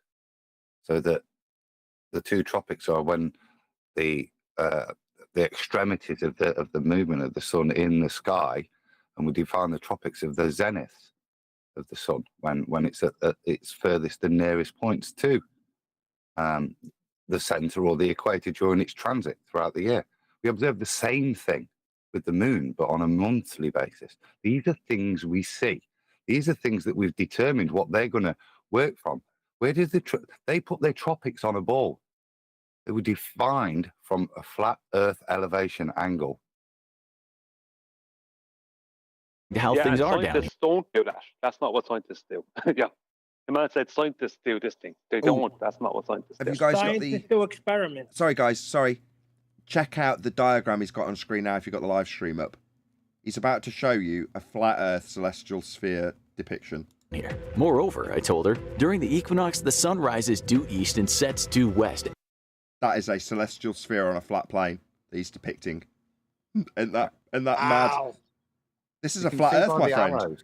Look at the arrows. They're straight lines to the edges of the celestial sphere. Yeah, so that's your view. You're the tree. But even in his own diagram, look, it shows a flat plane that it's all taken from. That is the celestial sphere. There's no wrong with that. Absolutely nothing wrong with that. Yeah, but he thinks in the middle of the sphere. He thinks this is somehow proving that the equinox proves a sphere. Yet he's got the very depiction of it on a flat Earth. You cretin! But there's a sphere You drawn around stupid it, so fool! you can think of it as a sphere. Ruin my... Oh, go ahead. But he drew a sphere around it, so you can, if you just don't look very carefully, think of it as a sphere. Sorry, no, Arwin, he has not. He's got the celestial sphere with the sun quite specifically attached to that lattice work. The grid that's on it is the celestial sphere. However... Yeah, it's a sphere. However... No, but it's on a flat plane. It's on a flat plane. He's describing how this works, and how it works is on a flat plane. That's how he's showing it. There's no globe in this. There's no globe in the middle. Is, if you don't look carefully, then you might overlook that part of the flat plane being in the middle of the sphere, and you just see the sphere, you think, oh yeah, the Earth is a sphere. But it's not. The sun is on the sphere bit, celestial sphere, and the tree, as Adam correctly identified, I didn't notice that actually, is in the centre. Not with a globe wrapped around it, like it's sometimes shown at Globe Burger. No, just on the flat plane. That's all he's showing. What do you want me to say? It doesn't matter. There's a sphere there, so you can think of it as a sphere, and that's final. Okay, you obviously got here late. We were discussing earlier in the show, Arwin, the fact that there's a juxtaposition for them, which was fallen victim to by Craig, Fight the Flat Earth, where they may infer that because there's the word sphere being used, or depicted as you're arguing now, that means the world's surface is spherical in nature.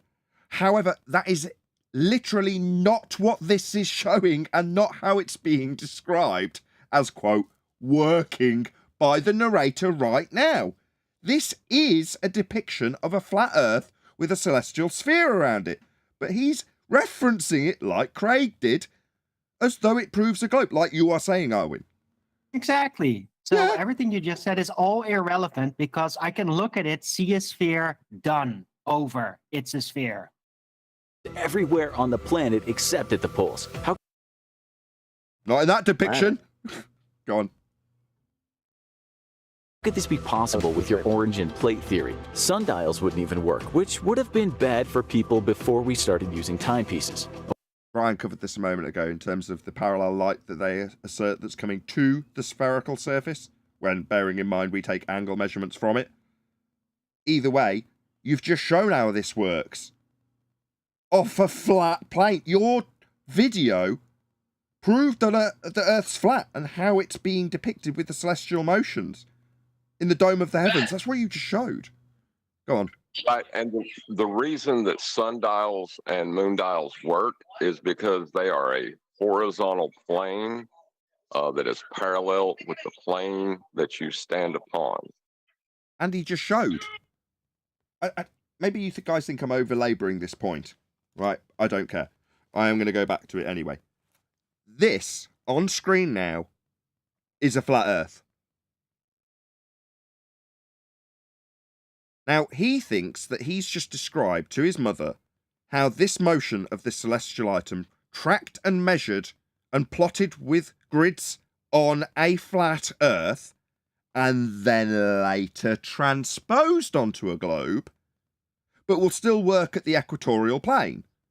Now, when I describe it transposed onto a globe, all the difference in this diagram would be is the tree would still be in the middle, but it would be in the centre of a rock with a globe map on it, with the angles coming from where the tree is, through the rock that you're not standing on. But he hasn't included it. This is not a globe burger. There's no globe burger on screen. There's just the equatorial plane, isn't there? So I'm going to title this video, The Infographics Show Proves that Earth is Flat. That's how it's measured, mapped, and depicted by him. I agree. Yeah, heliocentrists are the weirdest flat Earth religion in the world, for sure. Everywhere on the planet except at the poles. How could this be possible with your orange and plate theory? Sundials wouldn't even work, which would have been bad for people before we started using timepieces. Okay, please continue. You were also saying something about a massive ice wall? When he says timepieces, does he mean chronometers? What were they put into effect for? Why were they suddenly really useful to mariners, I wonder? Would it be so that they could take angle measurements and then look at the almanac? And the chronometer would be required so that the guy taking the angle measurement off a flat Earth could say, mark, and the guy with the chronometer could mark the time down. So, chronometers are useful for measuring your position and triangulating your location when measuring angles, the same ones that give you your grid, off a flat Earth. So I don't seem to, see your reference to where, what you said, timepieces. Right, that sounds like a wanker jeweler term. Now, chronometer was definitely useful when it came to navigating. Why? Well, so we could get angles to the stars and know where they were above at a given time, because they've all been tracked and plotted. And we can plot them for thousands of years into the future and thousands of years into the past, in terms of where they'll be above. That's called their ground position. But you need to know the time. Yeah? That's where timepieces. Yeah, what are we buying a Rolex? What's going on? No, chronometers were useful for that. You'd know that if you had the slightest clue about the subject. We'll give him 13.1 million views. Yeah? That's why this person's being promoted above us. That's why I have to thank my audience profusely for keeping me financially afloat. And this guy can basically not even monetize us. He's monetizing a straw man cartoon he's invented about us. Allow me to retort, she said. She's a big Quentin Tarantino fan. What lies beyond the wall is the greatest mystery to us all. We simply can't get over it. And it How do you know? Have you been there, Grandma? Probably protects us from something insidious. How big is it? How high is it? How wide is it? How far does it expand? You say it's been all around us as an ice wall that's encompassing the oceans to stop us falling off the edge. Can you show that? Have you measured it? Is it like Cook said? Was it 76,000 miles? Show it. Prove it.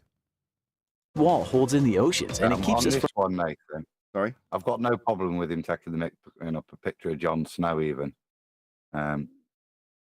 it's kind of silly conjecture like this. That's all belief. Keep it to yourself. You know what I mean? This does make you look bad if you start making outlandish claims. Not just that there is an ice wall, but what his bloody purpose is now as well.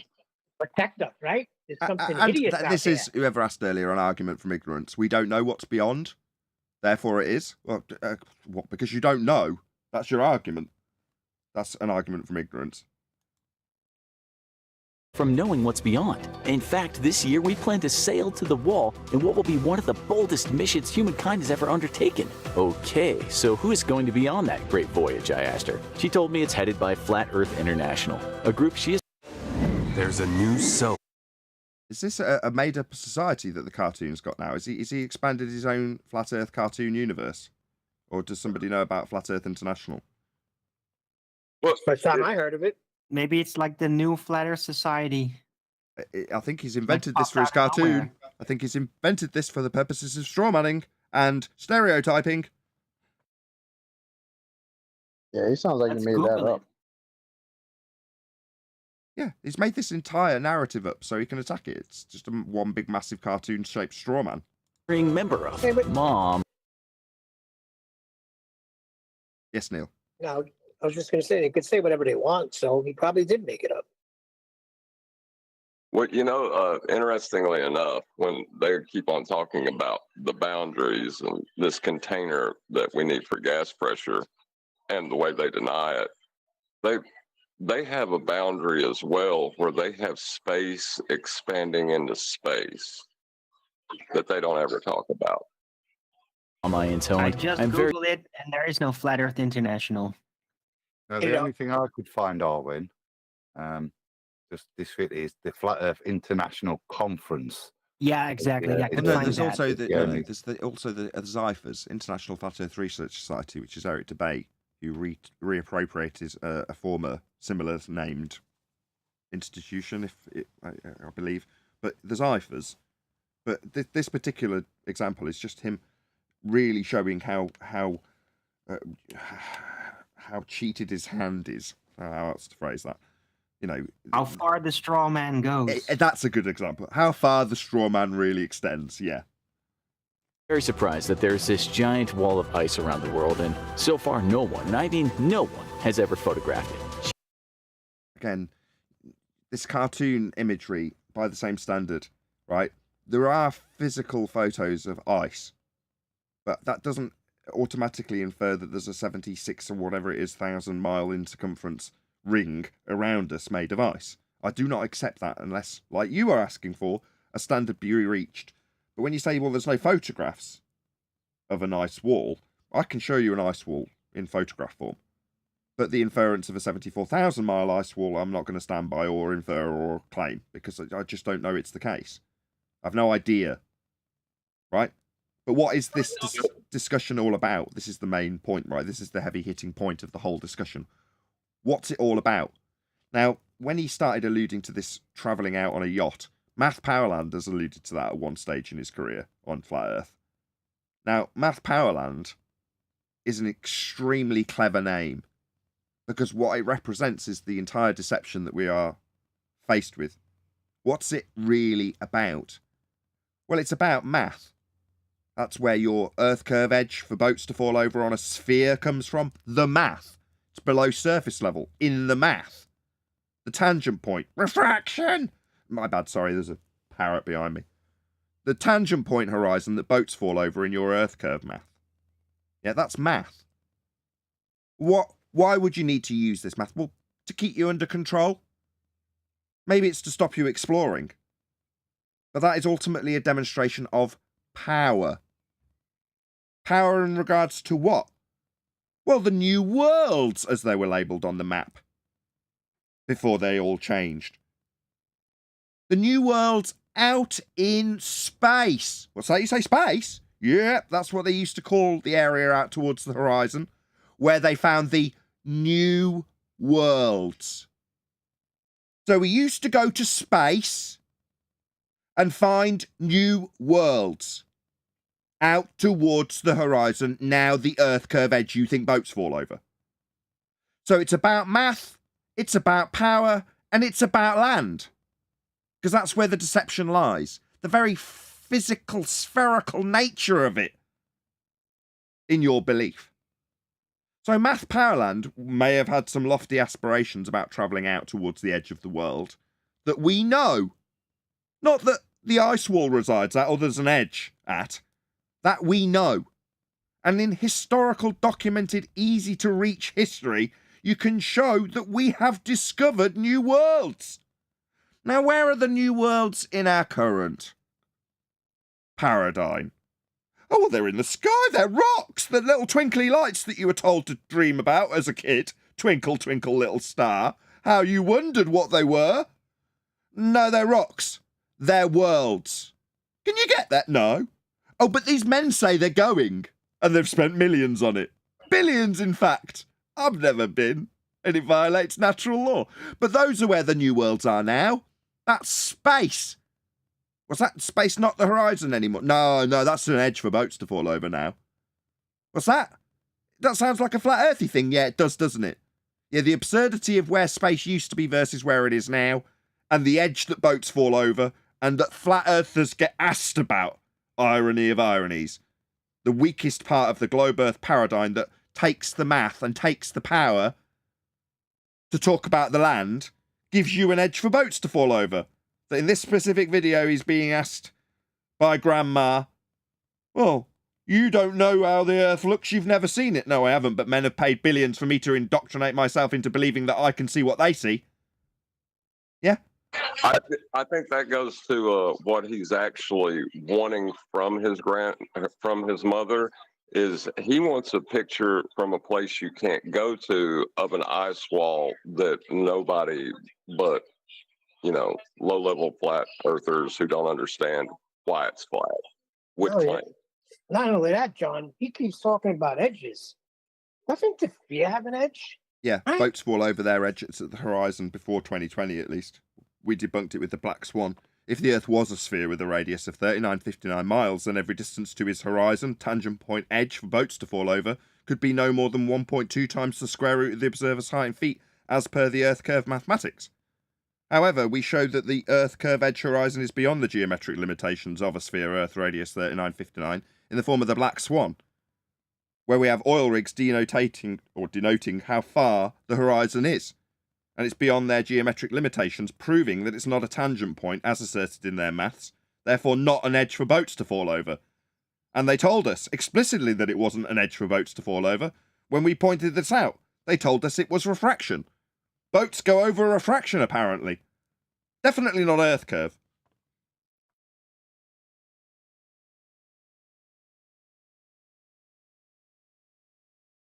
She replied that we have seen great walls of ice and that the rest of the border is made up of mountain ranges. That's why we can't just fall off the edge of the world. But why haven't the planes seen this edge, I asked her. She then went on about something called the Pac-Man effect, and like in the game, when a plane reaches the edge, it just teleports to the other side. She admitted that this was only a current theory and not the truth, like everything else she'd said.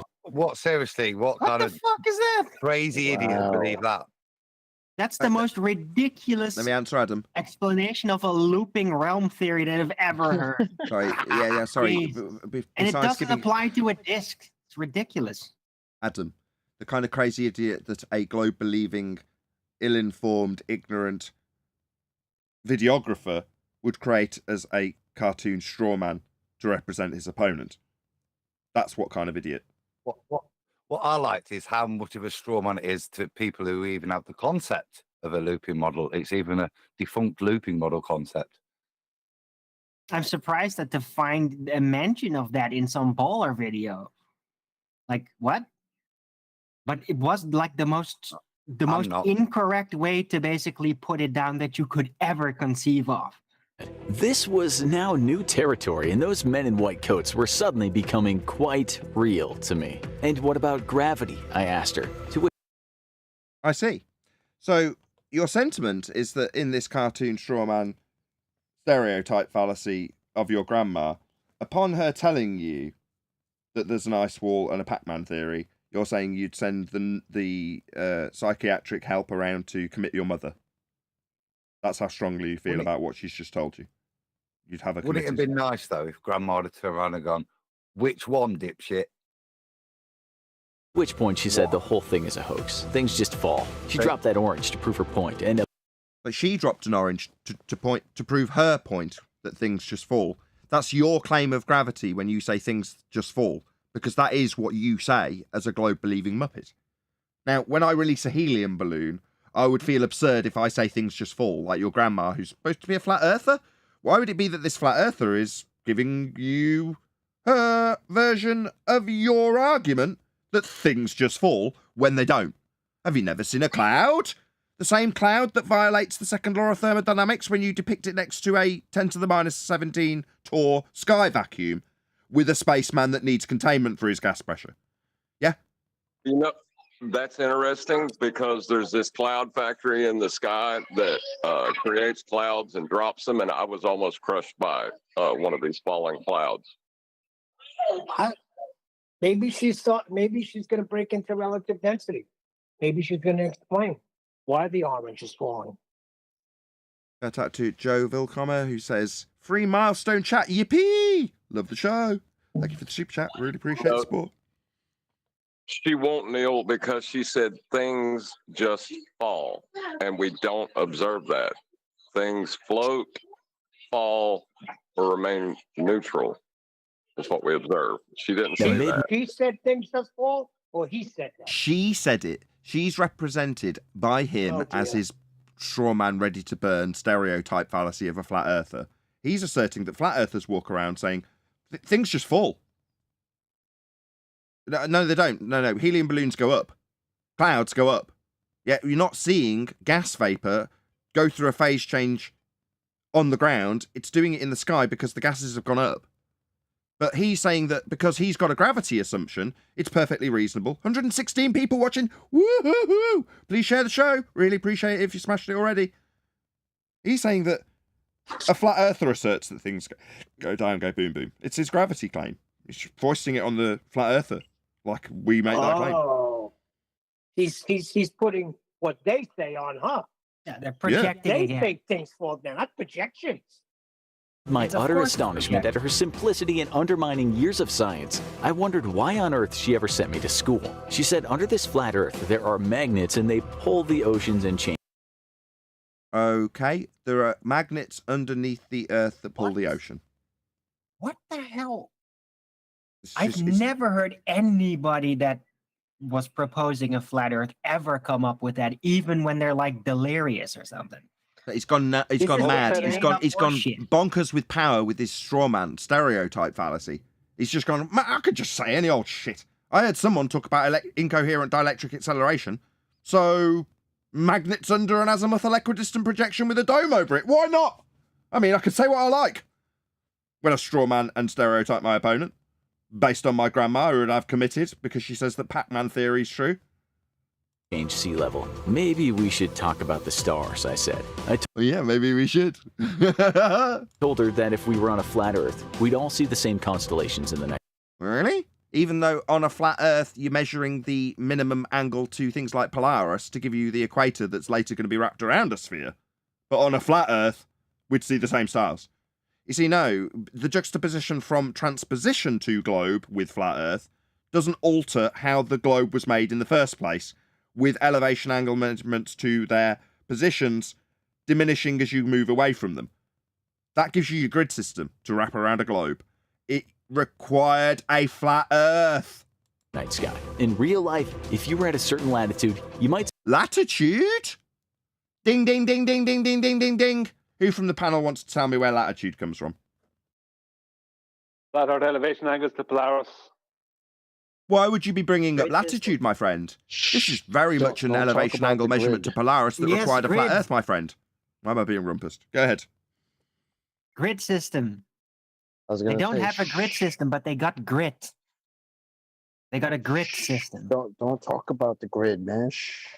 The grid that Craig didn't want to talk about, and that Phil Bell seems to be under the misapprehension is a prerequisite necessity for a globe. On the contrary, the globe has taken elevation angle measurements to Polaris to give you the latitude lines. And those latitude lines are then wrapped around a sphere. Shout out to Sensual Goat, who just gives me money. So some money.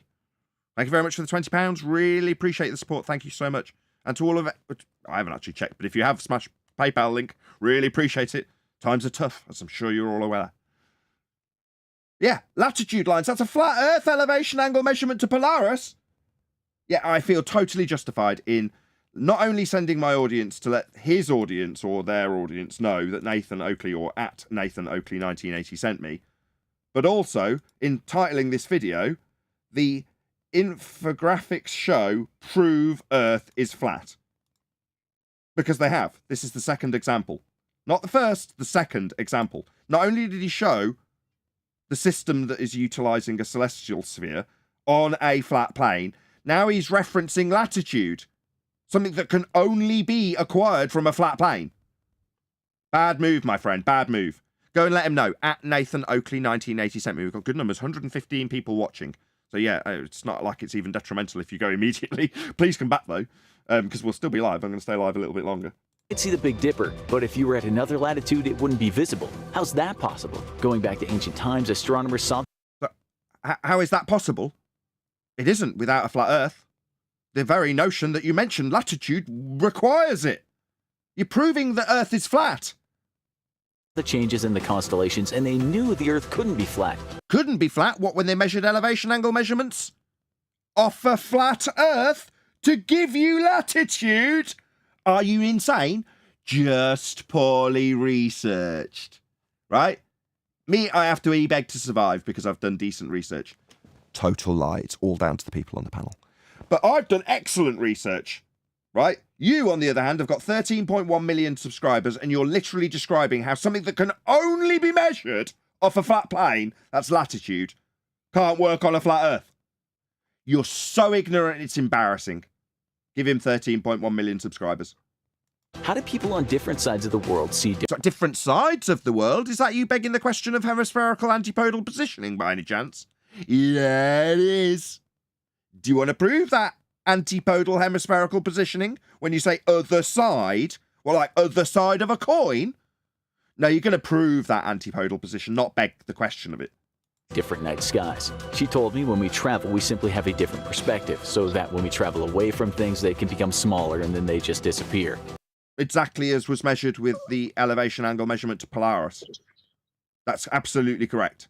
First right thing she's fully said, even though she doesn't First exist. of all, Nathan, this is getting a little frustrating for me because why doesn't anybody come here onto this show and talk about the things that we're talking about?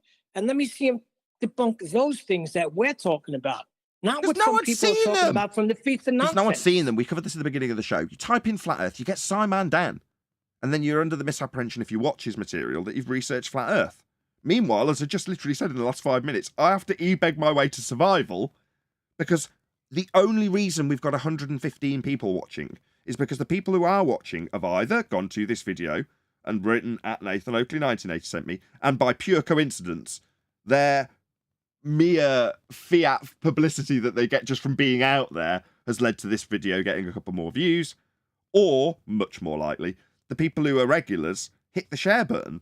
And then occasionally someone who's not a regular or semi-regular hears me actually suggesting they do so right then and there, and do so right then and there. I smash the share button, go to Twitter or Facebook, and just say, yeah, this is live, or whatever it is you say when you share the show. But that's why there's a decent number of, for us, 115's nothing in the big scheme of things. But for us, that's a good number.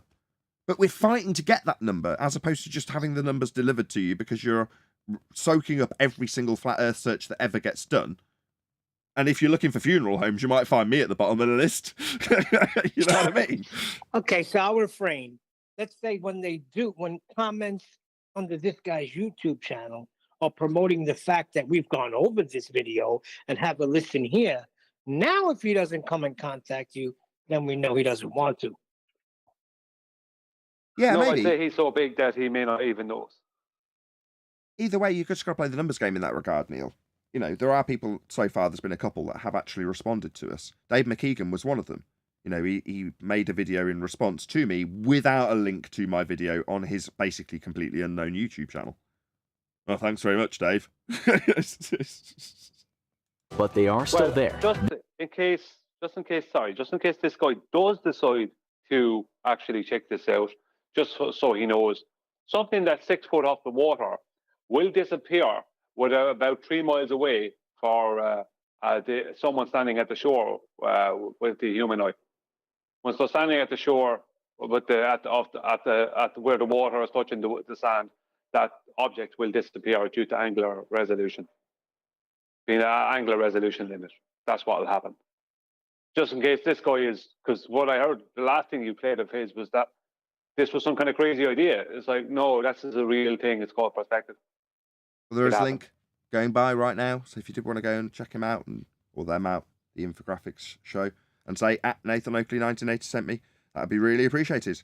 Yeah, smash that link. I said not PayPal, but if you did want to hit me up on PayPal, I'd really appreciate that too. There is a link in the info box below this video. So thank you very much in advance to all of you who shared as well, as we've just covered that too. It's really appreciated. That's why we've got a reasonable amount of people actually watching this extended live show. Anyway, let's get back to the video. That's why we can see certain stars in certain places. She said there's a vanishing point for stars just like anything else we observe. Absolutely correct. At a distance. Mom, I said, I admit that I don't quite understand that in this context, but... Let me get it straight. She's just disseminated something that we've actually agreed with for the first time. And your response is, I don't understand. Oh, the beautiful irony. Nice. What's that? You don't understand? That sounds familiar. You just don't understand that things get smaller into the distance. Yeah, we've got a little clip of a thicko called Dougal being told by his friend Father Ted that this cow, holds up toy cow, is small. But that cow, looks out of window, is far away. Now you just don't understand that, do you? Yeah, never a true word spoken by a Glober. Yeah, be sure to let this guy know I sent you. I'll just say that astronomers will tell you that certain constellations appear in the night sky at certain locations. Proving. Your vanishing point theory doesn't exactly convince me. Vanishing point theory that you didn't understand? Go on, whoever that was. Yeah, I just want to point out that according to astronomy, the Southern Cross is visible from the UK in May. How does that work on your globe?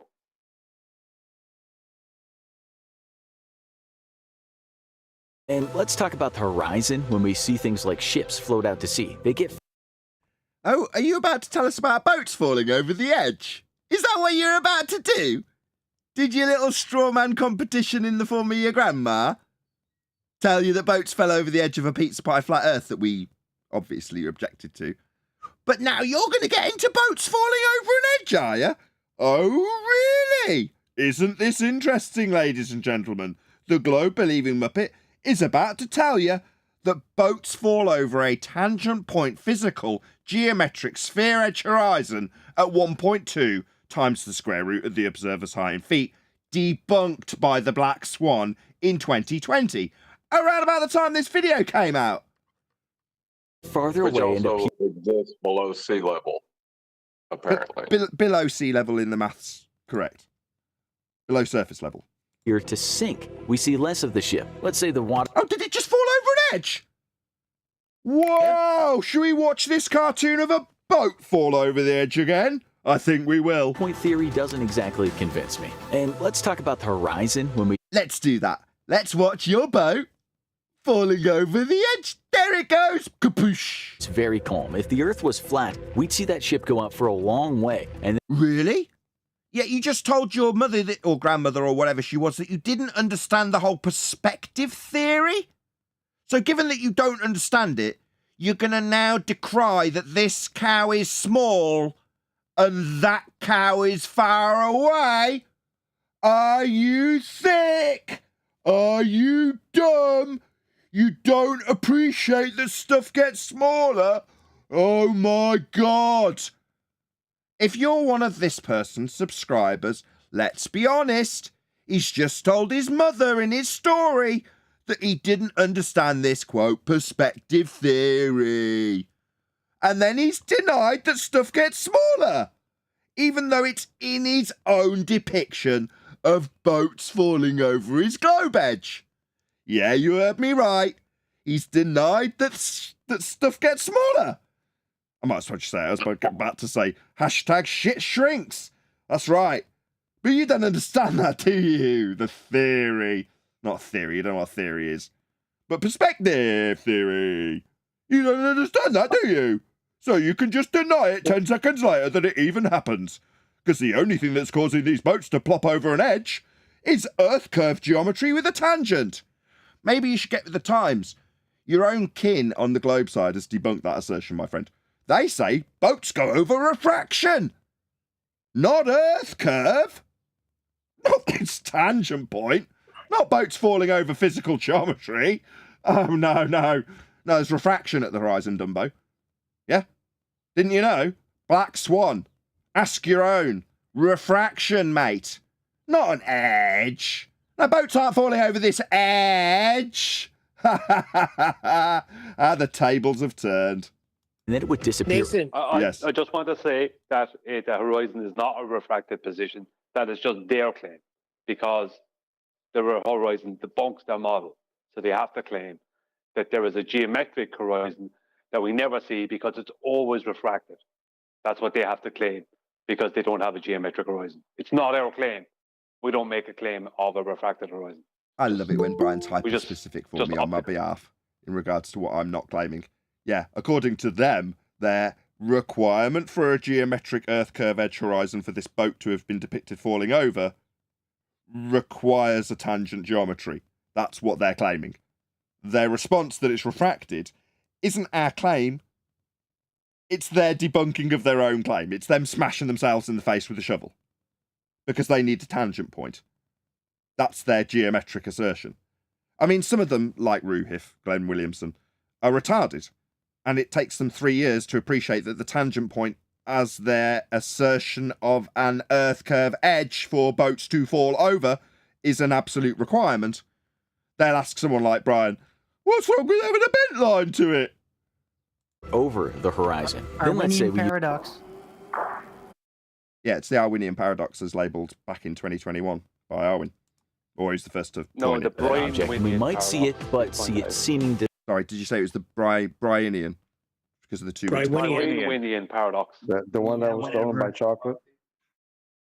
I think it was Brian a couple of weeks before, actually. From Orwell. I don't care who's getting the credit now. It's the Arwinian paradox. You're just going to have to suck it up, lads. To sink. At some point, it'll disappear. Oh, there was another boat going over an edge. So we see that again too. That was fun, wasn't it, ladies and gentlemen? It seems that he's decried this notion of boats falling over an edge, only to show it twice. There's another boat going over the edge. Check it out. What was it with it getting smaller, though? You know, this doesn't represent the Earth curve maths while I get rumpused. This doesn't represent in the Earth curve maths. You see, this is a perspective view. And the Earth curve maths, which I depicted, or represented verbally as 1.2 times the square root of the observer side in feet, and the modus tollens argument for the black swan, doesn't have boats getting smaller. In fact, you even told us that you didn't understand that. But it's showing it in a perspective view with the boat getting smaller as it reaches your Earth curve edge to fall off it. Yeah. Why are you showing something if you're telling us that you don't even understand that theory? Perspective theory? Look, watch this boat. It's getting smaller as it goes over your edge. Your Earth curve edge. Can you stop rumpusing me, whoever that is? Shout out to James Richards. Just carry on rumpusing me then. Go ahead. Shout out. I asked you to stop, and you carried on. Now you're telling me to carry... Shout out to James Richards. When globe believers admit Earth curve maths doesn't not account for perspective. This guy doesn't even understand perspective theory, James Richard. He told his mother that it was all just word soup. Right? Only to show it in his diagrams that don't match up with the Earth curve maths that's not in a perspective view. It's an orthographic view. You know, with feet and inches, the targets don't change in size in Earth curve maths. But his targets that get smaller, even though he doesn't understand that, fall over an edge in perspective view. So he fundamentally doesn't understand any of the things he's claiming. Go ahead, Neil. Thank you, James Richard. Yeah, I didn't mean to interrupt you. I'm just saying, though, maybe since you don't understand and we do have an audience and we're talking about perspective, it might be a good time to do the brick. You think? I think so. You might have new people listening. They'll understand that. I'm not in the right mindset to rattle it off concisely enough. Maybe we'll come to it. Seeming to sink. At some point, it'll disappear. Never mind what instrument we're using because of the curvature of the Earth. If this place were flat, with a good enough telescope, we should be able to see everything in front of us. But this cow is small. That cow is far away. Okay, I will give the brick example, Neil. Let's imagine for a moment that in his perspective view world, right, you've got this. Now, we're going to call this a brick on the horizon. Now, we're going to say that, I don't know why there's a magnifying glass, but we're going to say that this brick is about a mile away. Now, hopefully someone will play along. Would we all concede that about a mile away, we're going to say, for the sake of this example, that we can see the brick at a mile? Okay. So we can see the brick, it's resolvable to us. Now let's say that we take the exact same brick and move it out to 5 miles. So instead of being on the horizon at a mile, we're going to now put the brick 5 miles away on the horizon. Would we all concede, this cow is small, that cow is far away, that it will eventually get too small to see the brick at 5 miles? Yes. Unless you have like a gigantic resolution telescope, which no. Perfect. Okay. So we're going to say that at 5 miles, we can still see the brick because we have a high resolution telescope. Okay. Now we're going to put the same brick at 30 miles. Would we concede that we cannot see the brick at 30 miles through a telescope? Are we? It's too small to see. Yeah, there's no telescope we would get even close to make that visible. The resolution of the telescope would have to be off the charts. Give me a distance that a telescope won't resolve the brick, Arwin. Oh, that's a distance. That what you said. I mean, but, okay, you like, can. Okay, great. I just need you to concede. Enough resolution. I don't need you to drag it out. I just need you to say yes. Okay, so at 30 miles, Arwin, we're going to concede that regardless of our optical resolution of the telescope, we cannot see a brick at 30 miles. It's too small to see. Indeed. Now what happens if I build a 150-story high-rise building with that first brick as the first brick that's on the surface level? So I keep the same brick in the same position and build 150 stories on top of it. Can I see a 150-story building at 30 miles? Yeah, sure. But You'll the brick see at the part of it, at bottom, least. but the brick at the bottom is still too small to see. Ergo, the bottom of the building is missing a brick. Not because there's an earth curve edge physical geometric obstruction to that brick, but simply because the angular resolution, with the starting angle being the deck and you looking into the distance along that surface, that angle to the brick is still too small, meaning you can't see it, but you can see the rest of the 150 stories. So it's nothing to do with earth curve and everything to do with angular resolution. Bravo. Correct. Well, just to add some context to that, you wouldn't see a couple of 100 meters. You wouldn't see, if you're even good.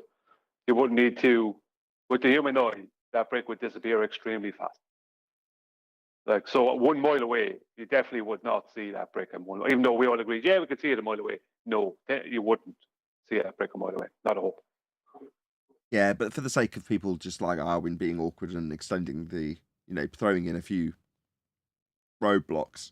Yeah, with the human eye, the example started at a matter of feet, which you concede that a few feet, because I had an 8-inch brick. Yeah? So my argument would be, okay, if it's 20 feet away, can you see it? Yeah. What about a mile away? Think you can see an 8-inch brick at a mile? The answer is no. It's too small. Disappear, never mind what instrument we're using because of the curvature of the Earth. If this place were flat, with a good enough telescope, we should be able to see everything in front of us, but we cannot. You'll be able to see forever if Earth's flat. No, that's just part of your ignorance of perspective in your Earth curve maths that's led you to the belief that you can see forever.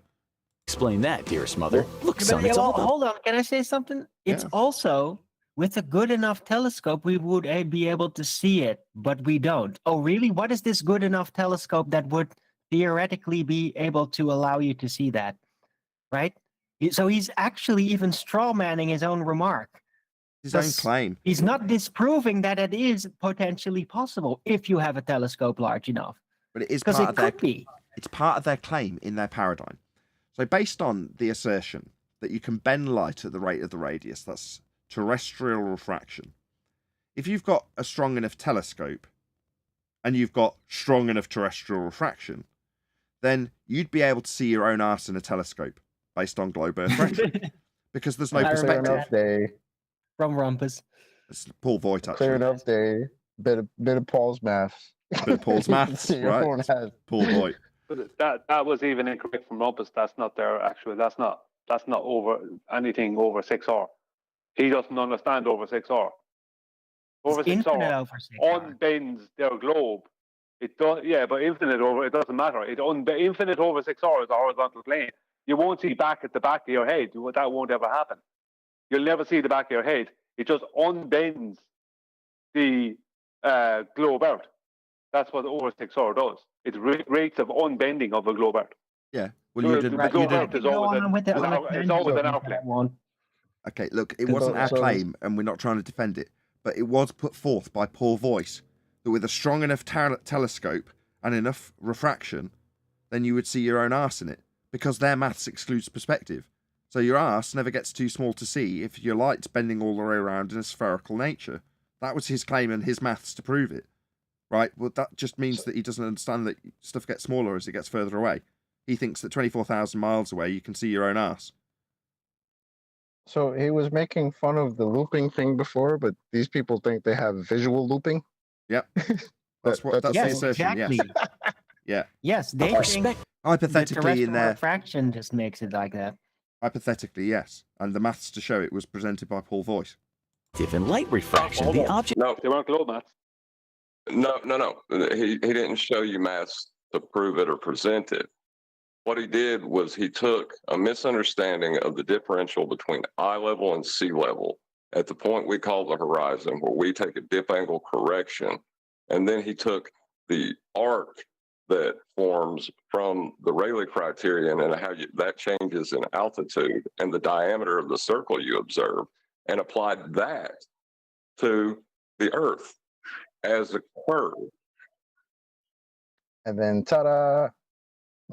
Globe. Okay, so what you're saying is, by way of utilizing the differential between eye level and sea level, you can infer this curve below surface level, and from that point infer that you can bend the light around the curve below the surface level, derived from the difference between surface level and eye level, to say that you can see your own arse.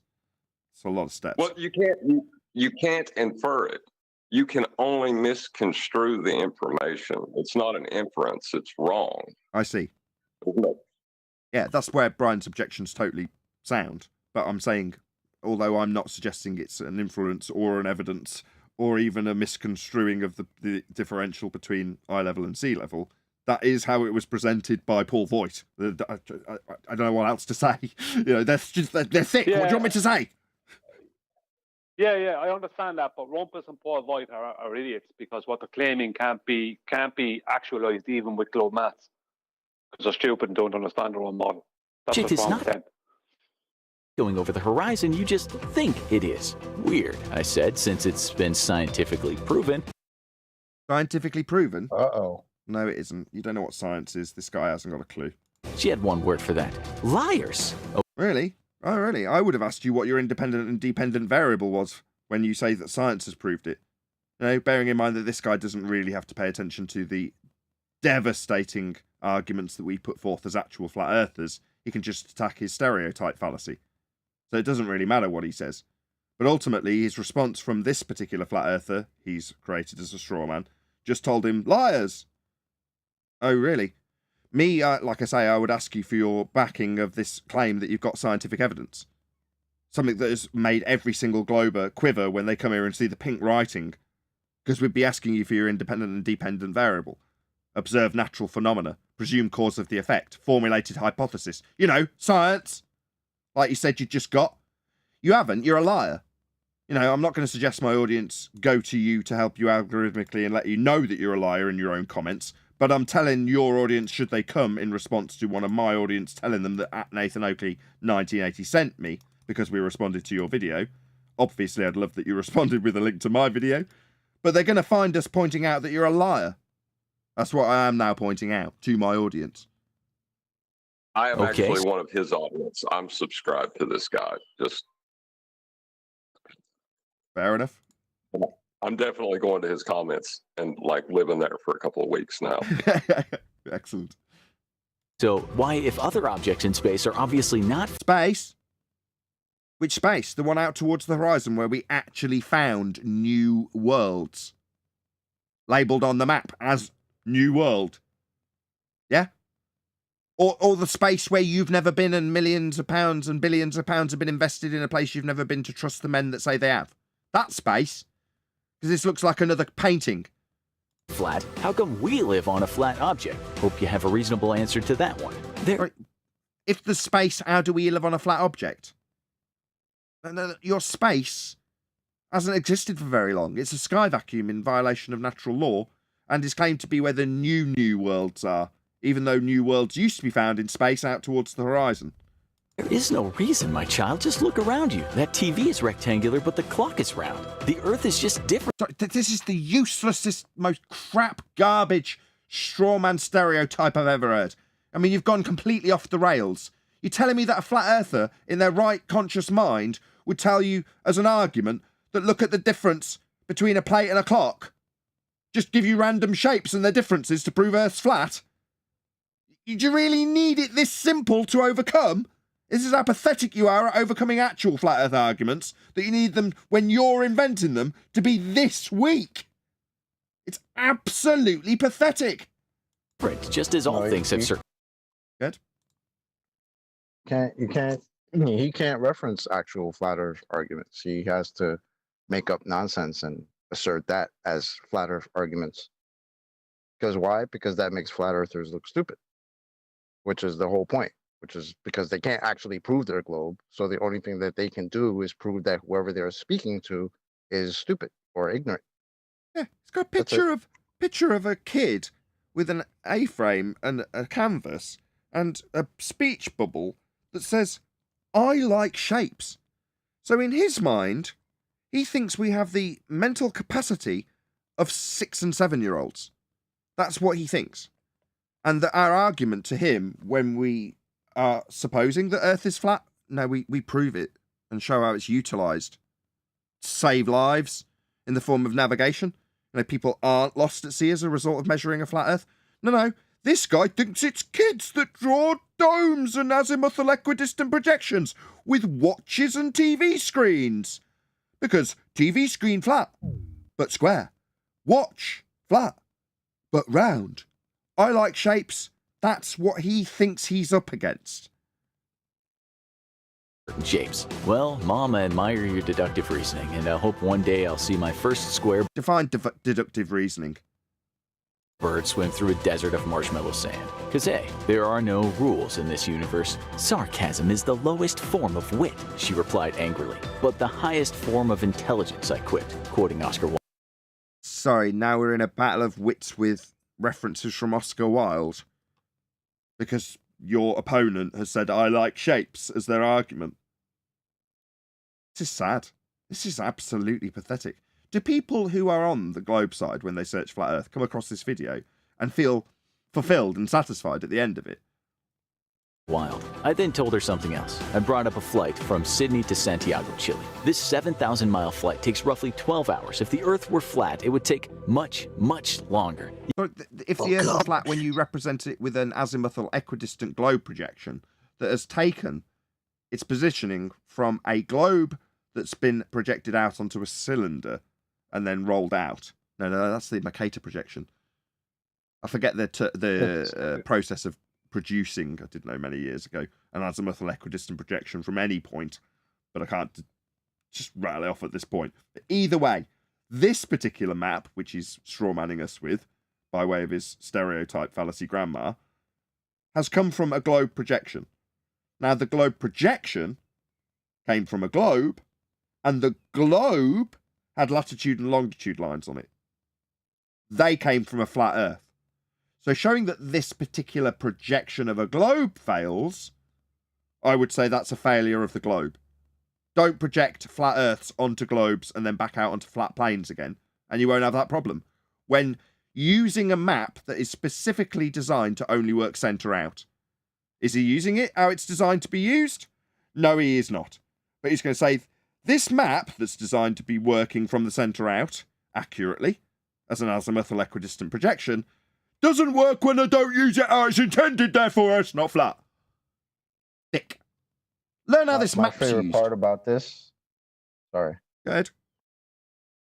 No, my favorite part is how he says, oh, if the Earth were flat, the flight that he was talking about would be much, much slower, completely ignoring the fact that if his paradigm were true and planes were flying over a spinning ball, then any flight going from the east to the west with a ball spinning towards the east underneath it would arrive at its destination much, much faster.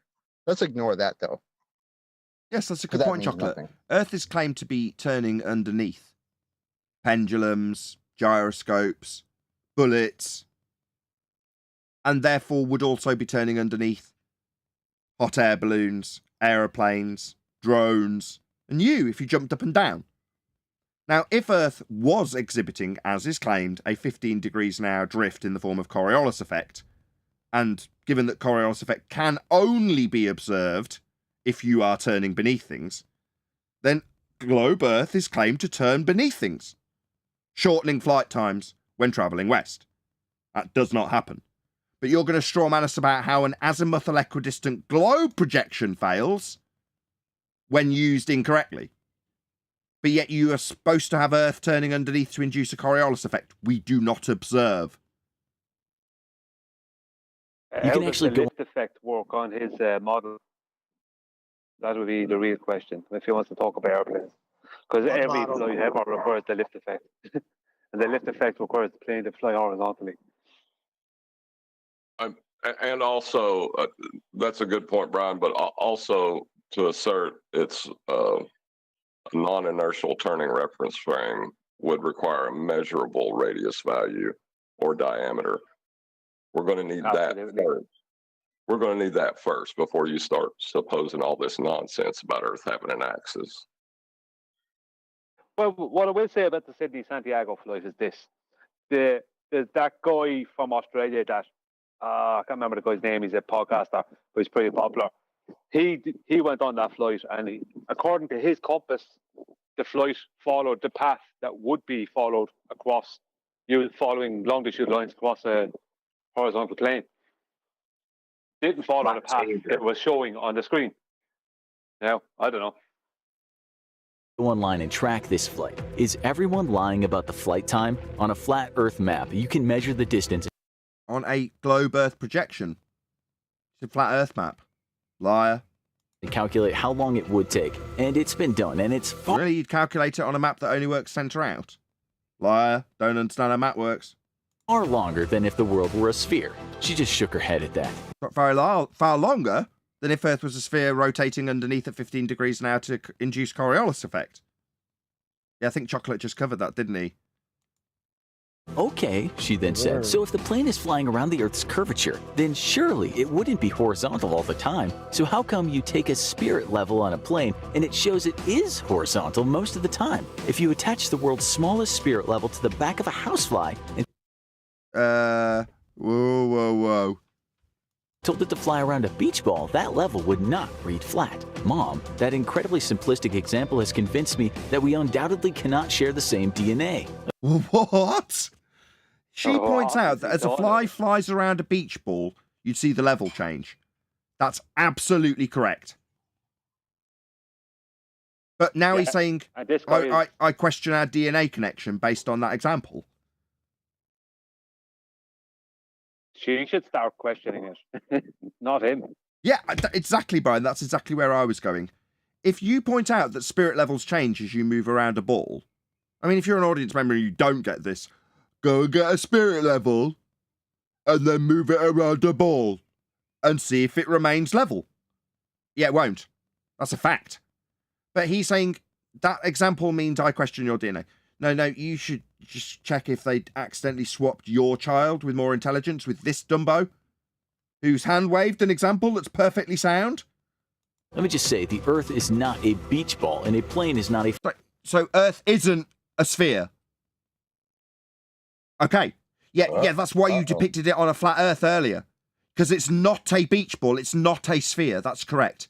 Because otherwise her example would hold true where the level changed, and it doesn't. But as you correctly point out, not read flat. Mom, that incredibly simplistic example has convinced me that we undoubtedly cannot share the same DNA. Let me just say, the Earth is not a beach ball and a plane is not a fly. I hope that's clear to you. Yeah, Earth's not a beach ball. Catching on. Yeah, welcome to flat Earth.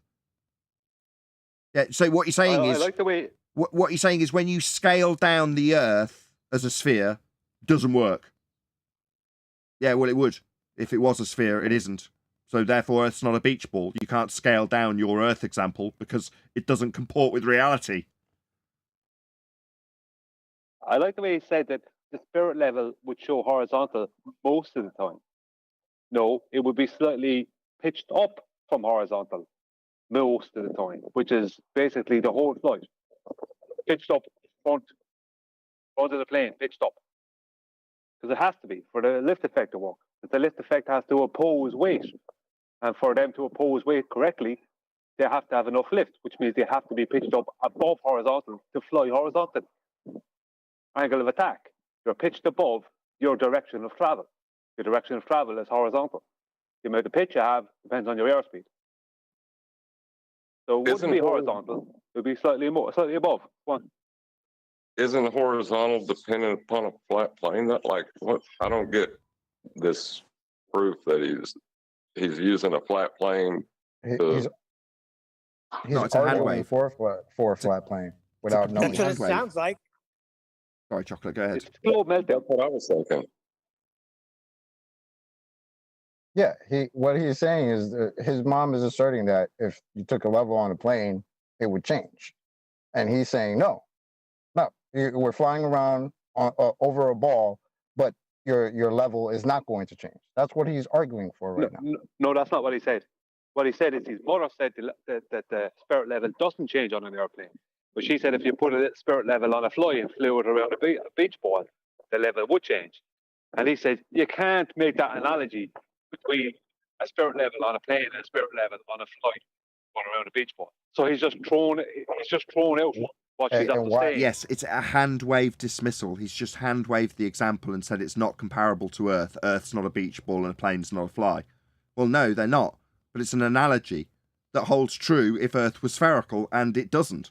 So he's hand waved it. And insulted her. She looked down at me like I was the idiot. Rightly so.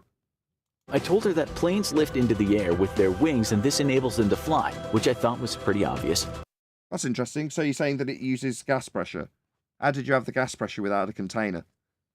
If the sky was a vacuum, that plane wouldn't have taken off, because the sky would have taken all the gas away. It would be an area of volume for the gas that's at high pressure to vacate into. There'd be no Bernoulli effect unless we had containment debunking the sky vacuum. Once up in the sky, the pilot doesn't have to make many adjustments to stay at a certain altitude. So he doesn't have to curve his way around a ball then? Might adjust the plane when he wants to. Thanks, buddy. Welcome to Flat Earth. Do it, Chocolate. Welcome to Flat Earth. Snacks in the back, bathrooms to the left. Still 150. Yeah, but how does he? Go on. How does he even get horizontal from a sphere? I'm not like he's invoked horizontal and level, but those ideas don't comport with the sphere. What is he talking about? They do if you go to the center of the earth. Away. No, he's not. That's not what he's doing. He's hand waving him away. His mother gave him an example of reality that is provable and true, and he's having to hand wave it away because it completely debunks all of his beliefs. That's what he's doing. While sticking to reality. Reduce altitude, but this is very incremental. It's the same thing when you're traveling down what looks like a long, straightish road. You might be moving to the left, but it's so slight, only a minor turning of the wheel over some period of time has to be done. So if you're turning right a bit, you have to correct for it. So if you're going over a sphere, the pilots would have to correct for it. So you're making our argument for us. If there's something turning, you have to correct. They don't. Yeah, they don't correct. Can you rewind that a little bit so we could listen to him once again snatch his own wig off? It was pretty obvious. Once up in the sky, the pilot doesn't have to make many adjustments to stay at a certain altitude. He might adjust the plane when he wants to reduce altitude, but this is very incremental. It's the same thing when you're traveling down what looks like a long, straightish road. You might be moving to the left, but it's so slight, only a minor turning of the wheel over some period of time has to be done. In the same sentence. Again, one of you. You go, Chocolate. No, he just did it in the same sentence. Said how they would not have to correct for the curvature, or it would only be incremental just for descent. But then he goes into what it sounds like almost like a false equivalence and says, "Oh, but if you're on a road and it's going to the right, you have to correct for that." There's two completely different things he's talking about. Yes, he's claiming he's correct. He's claiming the nose down, isn't he? Yeah, he's saying even slightly. They're constantly steering to the left of it, constantly nosing down. Yes, he's saying it's such a gradual change that you wouldn't notice, but essentially, like if you're correcting for a turn in the road, the very gradual turn just gets corrected for you without you even noticing. Okay, then. So what he's saying is they correct for going over the curve very gradually. No, they don't. They nose up. Yeah, that's 3,000. The incremental is 3,000 feet every minute if he's going for an hour flight. at 500 miles an hour, by the way. I'm pretty sure you'd notice Well, that. it would be an accumulation. Yeah, you'd notice it. QE just gave you the exact numbers. Do you want to repeat them, QE? Brian, Sorry, Adam. don't bite to that. He did that on purpose. I know. But but I'll talk about the pitch. Imagine a housefly flying over New York. Does it have to go? 1 second, Nathan. I did that for comedic effect. He's done it again. Oh, okay. It was a comedy. I got you. I was just gonna say, Brian, I you're thought doing it again. Yeah. What it would be is a second by second accumulation of below horizontal pitch. So from the minute that plane takes off and gets to as soon as that plane gets to its cruising altitude, at that very point, for 1 second only, could it be horizontal. After that, it will have an accumulation, a second by second accumulation below horizontal pitch, resulting in a flight from London to Los Angeles ending up being 80 degrees below horizontal, or just over 80 degrees below horizontal, if they're flying around 500 miles per hour. That's what it'll do.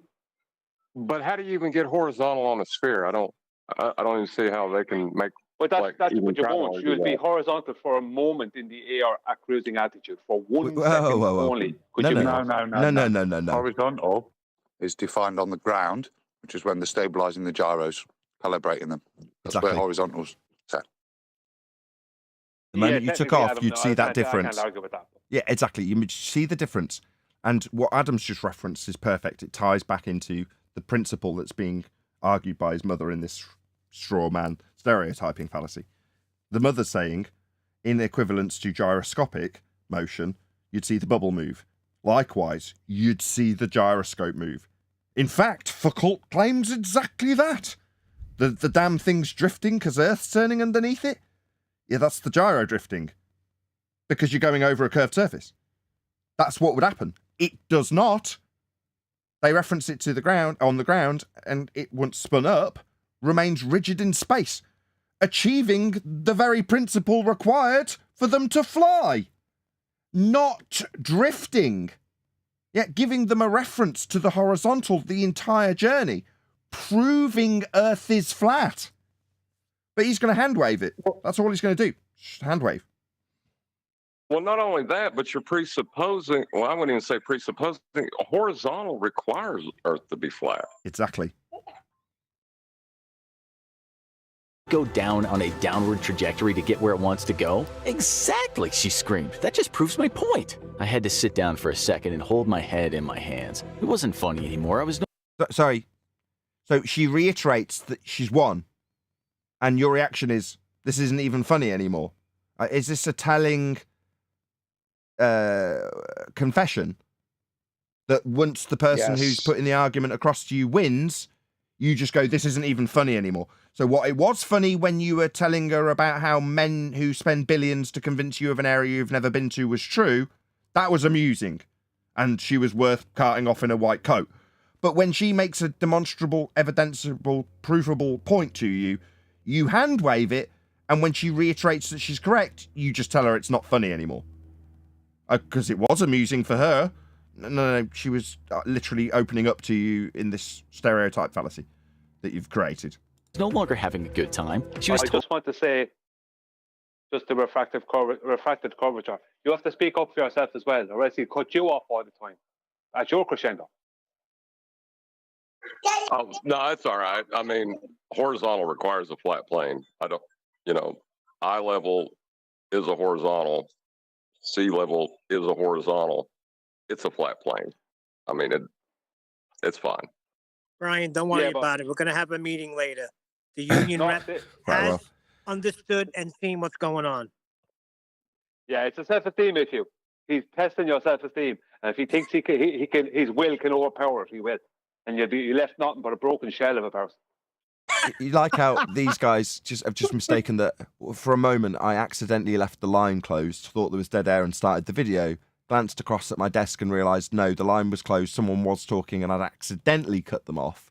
But they all take it so personally. They've all got their handbags out, they're having their little girly meetings about it. It's all very sad. I won't be there. But what I will be doing is telling the audience at this useful juncture that you can go and let this person know. We've been responding to them for quite a period of time. I can't believe what the time is. Has anybody noticed what the time is? Because I hadn't even noticed how much time had elapsed. But let this person know. We should keep going. Time. Yeah, about 2 hours 40, Nathan. I was going to you next, actually, Paul. Thank you. Great video. When we completely, or I completely lose track of time in this regard, it's got to be a good video. Please let them know. Nathan Oakley 1980 sent me. I will title this video, "The Infographics Show Proves Earth is Flat," because there's been at least 2 examples in this video. And this for me is the third. This is it's not a flat Earth proof, but it's the stereotyped mother character in the example, proving that there's a demonstrable evidentiary way of showing that we're not moving over a curved surface. So anyway, let him know. Nathan Oakley 1980 sent me. And as we've got an extended live show going, I might as well eBay. So if you want to hit up me on PayPal, there's a link in the info box. That's how the show's funded. That's the only reason we're going. And I'm so chuffed that we've still got 115 people watching several hours into the show. We can make up 3 hours of live streaming, which is great. Totally impervious to the most basic reasoning. Okay, let's get back to the absurd stuff, Mom, because that's at least amusing. And let's circle jerk back to a different argument. I'm talking about the Great Ice Wall that... Whoa. What about the not having the spirit level change as you move over a presumed to be curved surface? Just don't like that. Wasn't fun. It was much more fun when I was taking apart stupid fallacies and straw men that came from the Feast of Nonsense. Let's go back to the ice wall. No man has ever breached. You have to wonder why the plane can't get over this wall, because there are plenty of aerial photographs of... I did an interview with a man who quite literally flew on what is strawman claimed to be an ice wall running 74,000 miles in circumference around the entirety of the known worlds. Yeah, there's been a man that I've spoken to and interviewed who literally flew a plane. He was told he couldn't go in certain directions. Don't go over there, that's not owned by us. But you can fly over here. Right, so what are you talking about? You think that people bash into the wall? Are you insane? Were you not aware that people fly over it? Because I've literally interviewed a man who did that.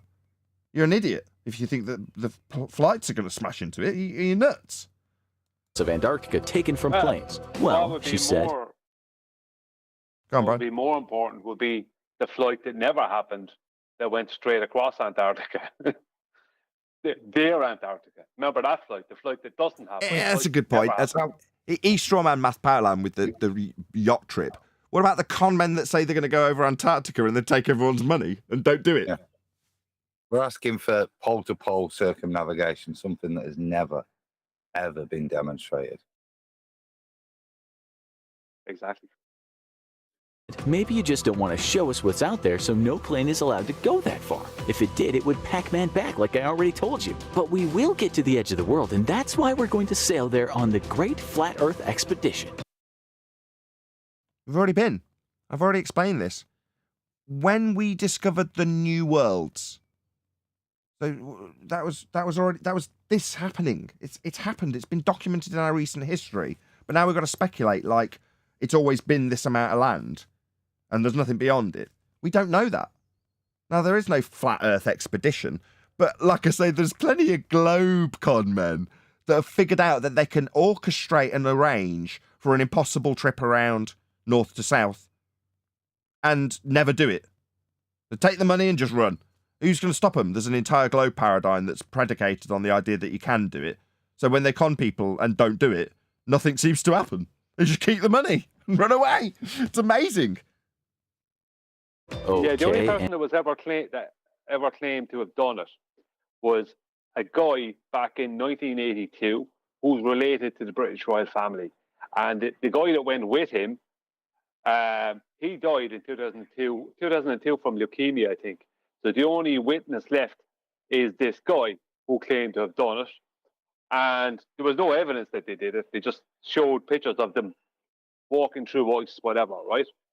And that same guy was brought to court some years ago for faking things on expeditions. Ray Fiennes. Yes, Ray Fiennes. His nephew is an actor, Ralph Fiennes. Oh, okay. I know Ray Fiennes. Yeah, he got done, didn't he, for forging bits and bobs on these expeditions and other stuff as well. Well dodgy, weren't he? Yeah. Not very good at piano either. And Not you anymore. know the ship that they'll be sailing on will use navigational instruments that were designed on the scientific basis of the curvature of the Earth? Oh, really? You're gonna back that claim, my friend? Yeah, now I'm gonna start demanding that people go to your channel and say Nathan Oakley 1980 sent me, because that's a claim that we've covered for this entire response video. No, scientifically predicated on Earth's sphericity, to paraphrase. Au contraire. No, based on elevation angle measurements to Polaris, taken from a flat surface. What the hell are you talking about? Do you want to show us this scientific evidence with cause and effect reasoning backed with a hypothesis and systematic experimentation to show the sphericity for the navigation that needs flat maps? Like if the Earth were flat. Yep. Was that someone trying to say something? No? You could just use 3 satellites and be on your way. But because it's spherical, you need satellites on the other side of the Earth. At the side of the presupposition of antipodal positioning? No, I'm pretty sure that what you think satellites do is simply triangulating your position off a flat plane. Ground positioning system. You can call it global and draw cartoons of satellites in sky vacuums. But that doesn't alter that you're taking angles to things. That requires a flat Earth. The grid system that the GPS system uses is flat.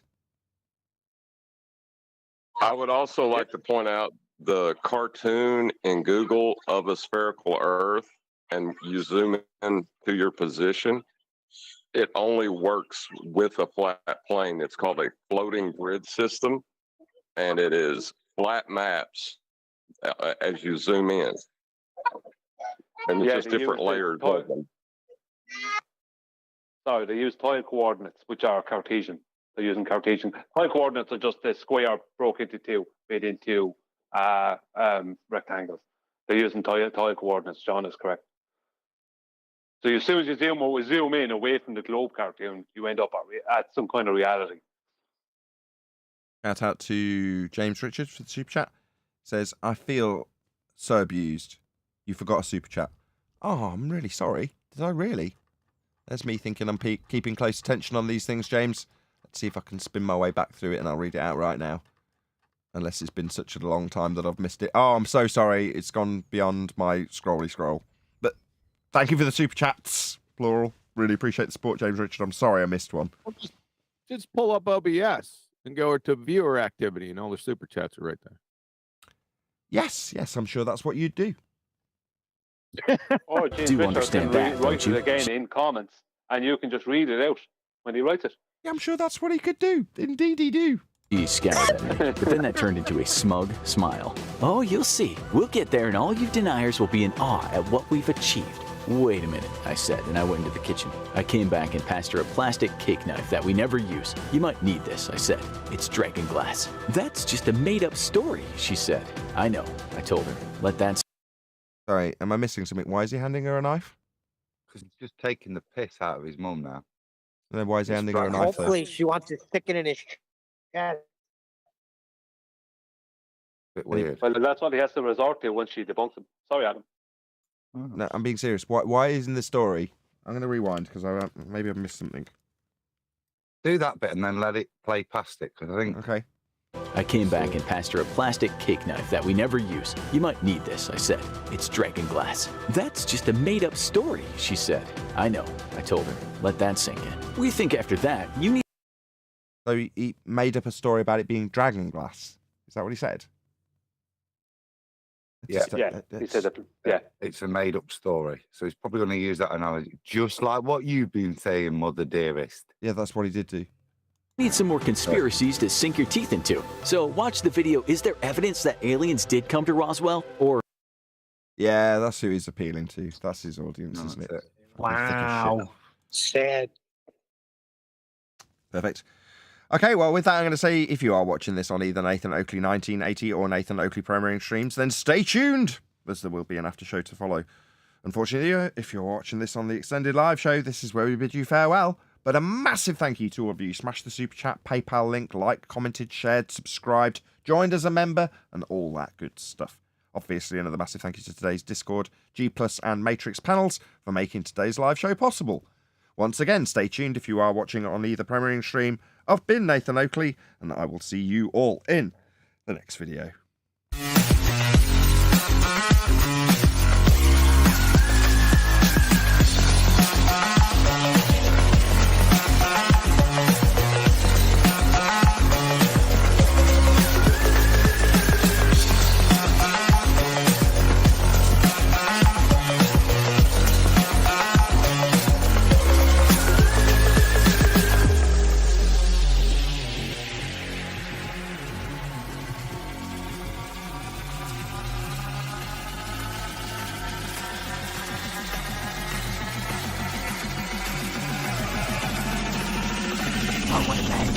What a lovely day!